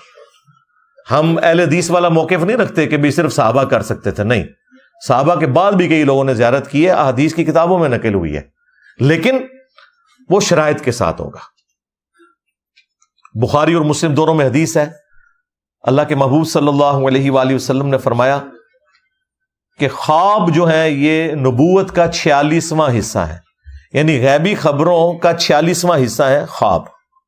انبیاء کے کیس میں تو وہی الہی ہوتے ہیں، ان میں شیطان کی کوئی دخل نہیں ہے، لیکن غیر انبیاء کا خواب بھی نبوت کا یعنی غیبی خبر کا حصہ ہے. لیکن وہ ساتھ ہی بخاری مسلم میں ہے کہ خواب کی پھر 3 اقسام ہیں، اللہ کی طرف سے، شیطان کی طرف سے اور نفس کی طرف سے. جو آپ زیادہ سوچتے ہیں وہی آپ کو خواب میں نظر آ جاتا ہے. جب آپ روزانہ بیٹھ کے یہ وظیفہ کر رہے ہیں کہ جی اس وظیفے سے مجھے نبی علیہ السلام کی زیارت ہونی چاہیے، اور اتنا آپ اس کو سوچتے ہیں تو کچھ نہ کچھ تو خواب میں نظر آ جائے گا. اور شیطانی خواب کے بارے میں نبی علیہ السلام نے فرمایا کہ 3 دفعہ تھوک لو بائیں طرف، یعنی پریکٹیکلی نہیں، بس ایسے کر لیں 3 دفعہ، اور اس برے خواب کا ذکر کسی سے نہ کرو. بخاری مسلم دونوں میں حدیث ہے، نبی علیہ السلام نے فرمایا کہ میری وفات کے بعد اب نبوت کی خبروں میں سے صرف خواب، مبشرات باقی ہیں۔ پوچھا کہ مبشرات کیا ہیں؟ تو فرمایا خواب جو اللہ تعالیٰ اپنے بندوں کو دکھائے گا۔ لیکن ظاہر ہے کہ جب تک وہ اسٹیبلش نہیں ہوتا آپ کنفرم تو نہیں بتا سکتے۔ خواب میں اگر آپ کو مستقبل کی کوئی خبر دی گئی ہے تو اس کا یہ قطعاً مطلب نہیں کہ یہ پریکٹیکلی ہو بھی جائے گی۔ جب تک ہو نہ جائے، ہو جائے تو پھر آپ کہہ سکتے ہیں ہاں جو خواب میں نے دیکھا تھا وہ بالکل درست تھا۔ تو غیبی خبر خواب کی شکل میں آج بھی جاری ہے، اور اسپیسیفکلی نبی الاسلام کے حوالے سے بخاری مسلم میں موجود ہے۔ اللہ کے محبوب صلی اللہ علیہ وآلہ وسلم نے فرمایا جس شخص نے مجھے خواب میں دیکھا میری شکل میں تو اس نے مجھی کو دیکھا، میری شکل میں شیطان نہیں آ سکتا۔ اچھا، اس حدیث کے ساتھ ہی امام بخاری امام مسلم نے راوی حدیث محمد ابن سیرین تابعی المتوفا 110 ہجری ان کا قول نقل کیا ہے کہ جب رسول اللہ کو ان کی اپنی شکل میں کوئی دیکھے تو، ہاں جی، یہ انجینئر صاحب نے نہیں گن پوائنٹ پہ داخل کروایا امام بخاری امام مسلم سے، اگر نبی علیہ السلام کی اپنی شکل میں کوئی دیکھے تو، اب نبی علیہ السلام کی جو شکل مبارک ہے وہ تو احادیث میں رپورٹ ہوئی ہے۔ ہمیں کئی لوگ ملے ہیں وہ کہتے ہیں ہم نے نبی علیہ السلام کو کلین شیو دیکھا ہے، وہ بیچارے ڈرتے ہوئے، پھر ہم نے بتایا کہ یار کوئی پریشانی والی بات نہیں، تم نے نبی علیہ السلام کو نہیں دیکھا۔ وہ کہتے ہیں یہ حدیث، او بھائی اس حدیث کا یہ مطلب نہیں ہے، یہ ہے کہ اگر کوئی شخص رسول اللہ صلی اللہ علیہ وآلہ وسلم کو ان کی اپنی اس شکل میں دیکھے جو شکل مبارک آپ کی احادیث میں رپورٹ ہوئی ہے۔ مجھے ایک بزرگ ملے آج سے تقریباً 15 سال پہلے، 2008 کی بات ہے۔ ان دنوں میں ایک دوست کے گھر میں درس دیتا تھا، ہفتے میں ایک دفعہ اپنے گھر میں دیتا تھا، تو وہاں ایک تبلیغی جماعت کے بزرگ ملے، انہوں نے کہا کہ جی میں نے تو اپنی جوانی کی عمر میں خواب میں نبی علیہ السلام کی زیارت کی اور آپ نے فرمایا کہ تبلیغی جماعت جو ہے نا اس کو جوائن کر لو، تو میں نے اس دن پھر تبلیغی جماعت جوائن کر لی۔ انہوں نے اپنی پوری زندگی خواب کی نظر کی ہے، قرآن و حدیث نہیں پڑھا۔ اب ان کی قسمت خراب کہ مرنے سے پہلے میرے ساتھ ملاقات ہو گئی، کاش تجھے نہ ملا ہوتا، ہو گیا۔ میں نے کہا جی آپ نے کیا دیکھا؟ کہتا ہے جی سفید پگڑی، سفید داڑھی اور سفید لباس۔ میں نے کہا بھی آپ نے نبی علیہ السلام کو نہیں دیکھا، یا تو شیطان کو دیکھا ہے یا کوئی اور آپ کا تخیل ہے۔ کہتا جی استغفر اللہ، وہ تو حدیث ہے۔ اور میں نے کہا حدیث کے ساتھ لکھا ہوا ہے ابن سیرین کا قول کہ یہ نبی علیہ السلام یہ کہہ رہے تھے جس نے مجھے میری شکل میں دیکھا۔ تو میں نے کہا نبی علیہ السلام کی تو شکل مبارک یہ نہیں ہے۔ بخاری مسلم دونوں میں حدیث ہے، نبی علیہ السلام کی وفات ہوئی اس حال میں کہ آپ کے سر اور داڑھی کے ملا کے، سر اور داڑھی دونوں کے ملا کے 20 سے زیادہ بال سفید نہیں تھے، اور یہ جو داڑھی کے بھی بال سفید تھے نا تو کن پٹی پہ چند بال تھے، تھوڑے سے یہ ہونٹ کے نیچے، بلکہ یہاں تک لوگوں نے یعنی اس کی تفصیل نقل کیا ہے کہ 8 بال سر مبارک کے، 6 داڑھی کے، اتنے تھے تقریباً۔ تو نبی علیہ السلام کی تو نہ داڑھی کبھی سفید ہوئی نہ آپ کے سر مبارک کے بال کبھی سفید ہوئے۔ یہ آپ کا معجزہ تھا 63 ایئرز کی ایج میں بھی، یا ہمارے سولر ایئرز کے اعتبار سے 61 ایئرز بنتے ہیں، کہ آپ کی داڑھی اللہ تعالیٰ نے سفید نہیں ہونے دی۔ یعنی آپ کو اللہ تعالیٰ نے حسن عطا فرمایا تھا کہ آپ کی داڑھی، یعنی میری داڑھی کے اس سے زیادہ بال سفید ہو چکے ہیں، اور یہ جو سفید داڑھیوں میں نبی علیہ السلام کو دیکھ رہے ہیں تو نہیں دیکھ رہے۔ اللہ کے بندوں، سفید داڑھی میں تو آپ کا اپنا کوئی قریبی آدمی کچھ عرصے بعد آپ کو ملے نا تو آپ نہیں اسے پہچان سکتے، کیونکہ آپ کا ذہن ایکسیپٹنس ہی نہیں دیتا کہ یہ وہی بندہ ہوگا۔ تو نبی علیہ السلام کو اگر آپ کے اصحاب بھی سفید داڑھی میں دیکھیں نا خواب میں، تو وہ بھی ایک دفعہ پہچاننے سے انکار کر دیں گے۔ انہوں نے تو نبی علیہ السلام کو اس طرح دیکھا ہی نہیں ہوا، انہوں نے جھوٹ مشہور کر دیا، فلاں کی زیارت ہوگی، فلاں کو زیارت ہوگی، فلاں کو زیارت ہوگی۔ رائے ونڈ والوں کو زیارت ہوتی ہے کہ جتنے اس سال اجتماع میں آئے وہ بخشے گئے، اور ملتان اجتماع والوں کو زیارت ہوتی ہے جتنے ادھر آئے وہ بخشے گئے، اور دونوں ایک دوسرے کے بارے میں ایکسیپٹنس یہ دیتے ہیں کہ رائے ونڈ کے جو حضرات ہیں وہ کراچی مرکز مدینہ میں جا کے مدرسۃ المدینہ میں نماز نہیں پڑھا سکتے، اپنی بھی انہوں نے پڑھن دینے تے بڑی گل ہے، اور نہ الیاس قادری صاحب رائیونڈ میں آ کے جماعت کروا سکتے ہیں. اور دونوں کے دعوے سنے کہ نبی علیہ السلام جو ہے وہ صحابہ سمیت ہمارے اجتماع میں آتے ہیں. یہ سب کا سب فراڈ چل رہا ہے بھائی. اللہ سے ڈر جائے. اکثر لوگ جھوٹ بولتے ہیں اور باقی لوگوں کا دماغ کا تخیل ہوتا ہے. دماغ ان کا وہ دماغ کی لو چٹک گئی ہوتی ہے. وہ مفتی کہتا ہے نا چٹک گئی. یہ چٹکے ہوئے ہوتے ہیں سارے. اس طرح نہیں ہوتا. میں یہ نہیں کہہ رہا کہ جھوٹ بول رہے ہیں, یہ آپ نے ذہن میں رکھنا ہے. یعنی وہ ڈاکٹر طاہر القادری صاحب نے جو کہا نا کہ نبی علیہ السلام نے مجھ سے ٹیکسی کا کرایہ مانگا خواب میں, اور وہ پورے کا پورا بالکل ٹھیک کہہ رہا ہے, لیکن صرف فرق یہ ہے کہ نبی علیہ السلام نہیں تھے, شیطان نے آ کے نا تیرے ساتھ کھیلا ہے, بس یہ ہوا ہے تیرے ساتھ. کیونکہ نبی علیہ السلام نے اپنی شکل مبارک کی گارنٹی دی ہے کہ میری جو اپنی شکل ہے اس میں شیطان نہیں آ سکتا. اور وہ شکل مبارک جو احادیث میں آئی ہے اس کے مطابق جب بھی آئیں گے نبی علیہ السلام تشریف لے کے آئیں گے. وہ آپ کو کنفرم کرنا ہوگا احادیث کی روشنی میں. آنا آپ نے پھر بھی کتابوں کی طرف ہی ہے, بابوں سے آپ کو پھر بھی ہٹنا پڑے گا. اور اس طرح کے کئی خواب صحابہ کرام کو, تابعین کو, تبع تابعین کو, بعد کے لوگوں کو آئے ہیں, اور واقعی جینوئنلی نبی علیہ السلام کی زیارت ہوئی ہے. وہ ایسی خبریں اس میں ملی ہیں جو درست نکلی ہیں. لیکن اب جو اتنی بڑی فرقہ واریت کی دراڑ ہے, اس میں اگر آپ اس طرح کے خوابوں کو لے کے چلیں گے تو بھائی پھر ہر فرقے کے پاس اپنے خواب ہیں. سیدھی سی بات ہے.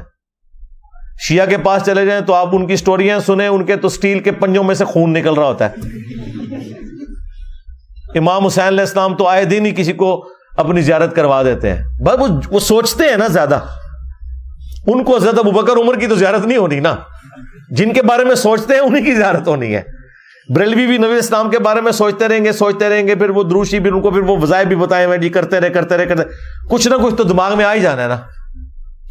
اور یہ پیورلی میڈیکل ایک فینومینا ہے, نفس کی طرف سے جو اس طرح کا معاملہ ہوتا ہے, یا شیطان کی طرف سے یہ ہوگا کہ وہ کہے گا اچھا میں اس سے کھیلتا ہوں اور اس کو یہ کرواتا ہوں. اس کو تو چھوڑ دیں آپ. غلام احمد قادیانی دجال, اس نے تو بیداری میں ذل محمد ہونے کا دعویٰ کر دیا تھا. خواب تو چھوڑ دیں, اس نے تو کہا تھا کہ میں محمد ہوں جو اس شکل میں دوبارہ سے آ گیا ہوں. تو خواب میں نہیں شیطان آپ کے ساتھ کھیل سکتا, اور کھیلتا ہے ان کے ساتھ بہت زیادہ. ظاہر ہے کہ جب آپ کے پاس قرآن و سنت کے دلائل ختم ہو جائیں پھر خواب ہی آپ کو بیان کرنے پڑیں گے. ایک بریلوی عالم ہے ظہور احمد فیضی صاحب حافظہ اللہ تعالی, ہمارے اچھے دوست ہیں. وہ میرے پاس آئے تو میں نے ان سے ذکر کیا, میں نے کہا یار یہ آپ کے جو بریلوی خواب, کہتے ہیں فراڈ ہے, سارا جھوٹ ہے, اس طرح خواب آتے ہیں. اب ظاہر ہے کہ وہ سب کے سامنے تو اس طرح بات نہیں کرتے, لیکن ظاہر ہے پھر انہوں نے ایک بڑی علمی بات کی. وہ کہنے لگے انجینئر صاحب دیکھیں, جب نبی علیہ السلام کے قریبی زمانہ تھا نا تو لوگ حدیثیں گھڑتے تھے. کیوں؟ حدیث گھڑنے کے لیے نا انہیں 5-6 بندوں کے نام یاد کرنے پڑتے تھے. مطلب ایک تابعی نے اگر کوئی حدیث گھڑنی ہے تو ایک صحابی کا نام مینشن کر کے نبی علیہ السلام تک پہنچا دے گا, تبع تابعی 2 بندے ڈال لے گا, اس سے بعد میں آنے والا 3 بندے ڈال لے گا. اب 1400 سال بعد کم از کم 20-25 بندے بیچ میں داخل کرنے پڑیں گے, تب جا کے کوئی روایت گھڑی جائے گی. تو انہوں نے کہا ٹھیک ہے شارٹ کٹ مارتے ہیں, سندے چھوڑو ڈائریکٹ کو کہ خواب میں مجھے حضور کی زیارت ہوئی, تاکہ کام بھی ختم ہو جائے. وہ کہتے ہیں اس وجہ سے آپ دیکھیں گے آج کل لوگوں کو زیادہ خواب آتے ہیں. اس کی وجہ ہے کہ پہلے لوگ حدیثیں گھڑتے تھے, اب اتنی لمبی سند کون کاٹ کے بیان کرے, ویسے ہی ریجیکٹ ہو جائے گی. حدیث کی کتابیں بھی فریز ہوئے ہوئے آلموسٹ سمجھ لیں 1000 سال سے زیادہ ہو چکے ہیں. بعد کی جتنی کتابیں وہ تو سیکنڈری بکس ہیں نا. مشکات سیکنڈری بک ہے, 700 سال پہلے لکھی گئی. اس میں ان کی اپنی تو کوئی حدیث نہیں ہے, انہوں نے بخاری سے, مسلم سے, ابو داؤد سے, ترمذی سے, وہی پہلے 300 سال میں جو حدیث کی کتابیں جمع ہو گئی, کیونکہ ادھر سے سند پہنچائی جا سکتی تھی. اب کون سند پہنچائے؟ تو اب وہ کہتے ہیں یہ خواب گھڑتے ہیں تاکہ سند والا مسئلہ ہی ختم ہو جائے, ڈائریکٹ زیارت ہوئی ہے جی منو, اور آگے بیان کر دیں. لیکن ساتھ ہی ساتھ یہ یاد رکھیں میں قطعاً اس ایکسٹریم پہ نہیں ہوں کہ نبی علیہ السلام کی زیارت نہیں ہو سکتی, بالکل ہو سکتی ہے. ہمارے کئی اسٹوڈنٹس کو ہماری اس دعوت حق سے متعلق نبی علیہ السلام کی زیارت ہوئی ہے. کئی لوگ ایسے ہیں جو میرے مخالفین تھے, انہیں نبی علیہ السلام کی زیارت ہوئی اور ہماری اس دعوت کے ساتھ اٹیچ ہوئے. لیکن میں نے کبھی بھی کسی کو مینشن کر کے اس طرح کے واقعات نہیں سنائے. یہ میں جنرل صرف اس لیے ذکر کر رہا ہوں تاکہ آپ کو بتاؤں کہ کیا اگر ان خوابوں کی ایک لسٹ میں دیوبندیوں کی تبلیغی جماعت کی ٹرم میں کارگزاری کے نام سے شائع کر دوں یا بریلویوں کی جماعت کی ٹرم میں دعوت اسلامی کی مدنی بہاریں اس نام سے جاری کر دوں, تو کیا بریلوی دیوبندی ہمارے اس پلیٹ فارم کے ساتھ اٹیچ ہو جائیں گے؟ وہ کہیں گے بھائی یہ کوئی دلیل نہیں, قرآن و سنت سے دلیل پیش کرو, تم جھوٹ بول رہے ہو, اور تجھے بھی جھوٹ بول رہے ہو. پھر تو جو چیز آپ دوسرے کی ماننے کے لیے تیار نہیں ہے اپنی کو پیش کرتے ہیں. ہم تو قائل ہیں بھائی. صحیح مسلم کے اندر مقدمے میں امام مسلم لے کے آئے ہیں, 2 تبع تابعین تھے, انہوں نے ملاقات کی آپس میں, اور ان میں سے ایک شخص نے جو ابن ابی عیاش ہے اس کا ذکر کیا کہ اس سے میں نے حدیثیں نوٹ کی ہیں, اور ساتھ اس نے کہا کہ میں نے خواب میں نبی صلی اللہ علیہ وآلہ وسلم کی زیارت کی تو آپ صلی اللہ علیہ وآلہ وسلم سے ریکویسٹ کی کہ یا رسول اللہ میں نے 1000 حدیثیں نوٹ کی ہیں, ذرا آپ مجھ سے سن لیں. تو میں نے خواب میں وہ 1000 حدیثیں نبی علیہ السلام کو سنائی, بیداری میں نہیں, وہ جلال الدین سیوطی کا ہی جھوٹ ہے. خواب میں, خواب تو برحق ہے. تو کہتے ہیں نبی علیہ السلام نے صرف 5 یا 6 حدیثوں کی تصدیق کی, باقی سب کے بارے میں فرمایا یہ بالکل جھوٹ ہے, میں نے نہیں فرمایا. اور ظاہر ہے وہ راوی بھی کذاب ہے, ابن ابی عیاش, یہ وہی خبیث ہے جس نے حضرت عمر کے اوپر تہمت لگائی کہ انہوں نے حضرت فاطمہ کو قتل کیا دروازہ پھینک کے, جو شیعہ لے کے پھرتے ہیں. جعلی روایت. ابان بن ابی عیاش. تو یہ ابان بن ابی عیاش وہ کذاب راوی, اس کے بارے میں وہ امام مسلم نے اس سے ثابت کیا کہ نبی علیہ السلام نے بھی اس کو کذاب کے طور پر ٹریٹ کیا. اس کے بعد ایک اور مثال سنن نبی داؤد کے اندر ایک صحابی کہتے ہیں کہ نبی علیہ السلام نے فرمایا جو ایک دفعہ پڑھ لے صبح شام, لا الہ الا اللہ وحدہ لا شریک لہ لہ الملک ولہ الحمد وہو علی کل شیء قدیر, صبح پڑھ لے تو شام تک اللہ تعالیٰ کی حفاظت میں رہے گا, اسے 10 غلام بنو اسماعیل میں سے آزاد کرنے کا ثواب ملے گا, 10 نیکیاں ملیں گی, 10 گناہ معاف ہوں گے, 10 درجات بلند ہوں گے. شام کو پڑھ لے تو صبح تک کے لیے یہی معاملات. تو اب یہ بہت بڑی فضیلت تھی. تو امام داؤد نے اس کے ساتھ نقل کیا ہے کہ ایک شخص کو نبی علیہ السلام کی خواب میں زیارت ہوئی اور اس نے کہا کہ یا رسول اللہ آپ کے ایک صحابی آپ صلی اللہ علیہ وآلہ وسلم سے یہ حدیث بیان کرتے ہیں, تو کیا واقعی آپ کی حدیث ہے؟ تو آپ نے فرمایا ہاں یہ میری حدیث ہے, اور یہ جو میں کلمات کہہ رہا ہوں اس کے فضائل تو بخاری مسلم میں بھی آئے ہیں, سمجھ بھی آتی ہے, لیکن سند پہلے چیک ہوئی ہوئی ہے, سند بالکل ٹھیک ہے, نبی علیہ السلام کی زیارت ہوئی. تو امام داؤد نے بھی اپنا عقیدہ دیا کہ نبی علیہ السلام کی خواب میں زیارت تبع تابعین کو بھی ہو سکتی ہے, بعد کے لوگوں کو بھی ہو سکتی ہے, بلکہ یہ تو ظاہر ہے وہ بہت بعد کی بات کر رہے ہیں. پھر مسند احمد میں جو حدیث ہے, نبی علیہ السلام کی وفات کے 50 سال کے بعد حضرت عبداللہ ابن عباس نے جو خواب دیکھا تھا کہ نبی علیہ السلام نے خون کی ایک شیشی اٹھائی ہوئی ہے اور فرمایا کہ میں نے عرض کی اے اللہ کے رسول آپ کی یہ جو پرانگدہ حالت ہے تو آپ کو کس نے غمناک کر دیا؟ تو آپ نے فرمایا میں صبح سے حسین اور اس کے ساتھیوں کا خون سمیٹ رہا ہوں کربلا میں. وہ کہتے ہیں میں نے وہ دن اور تاریخ یاد رکھی اور گھبرا کے جب دوپہر کے وقت اٹھا میں نے وہ نوٹ کر لیا. کچھ عرصے بعد پھر خبر پہنچی, ظاہر ہے اس زمانے میں تو کمیونیکیشن اتنی فاسٹ نہیں تھی, تو پتہ چلا کہ واقعی اس دن حسین ابن علی اور ان کے ساتھیوں کو شہید کیا گیا کربلا میں, رضی اللہ عنہم اجمعین وعلیہم السلام اجمعین.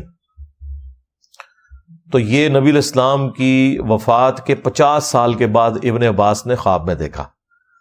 تو ایک صحابی نے بھی یعنی یہ خواب نقل کیا اپنا اور مسند احمد میں آیا. تو 3 تو میں نے آپ کو حدیث کی کتابوں سے مثال دے دی, 4تھی مثال لے لیں.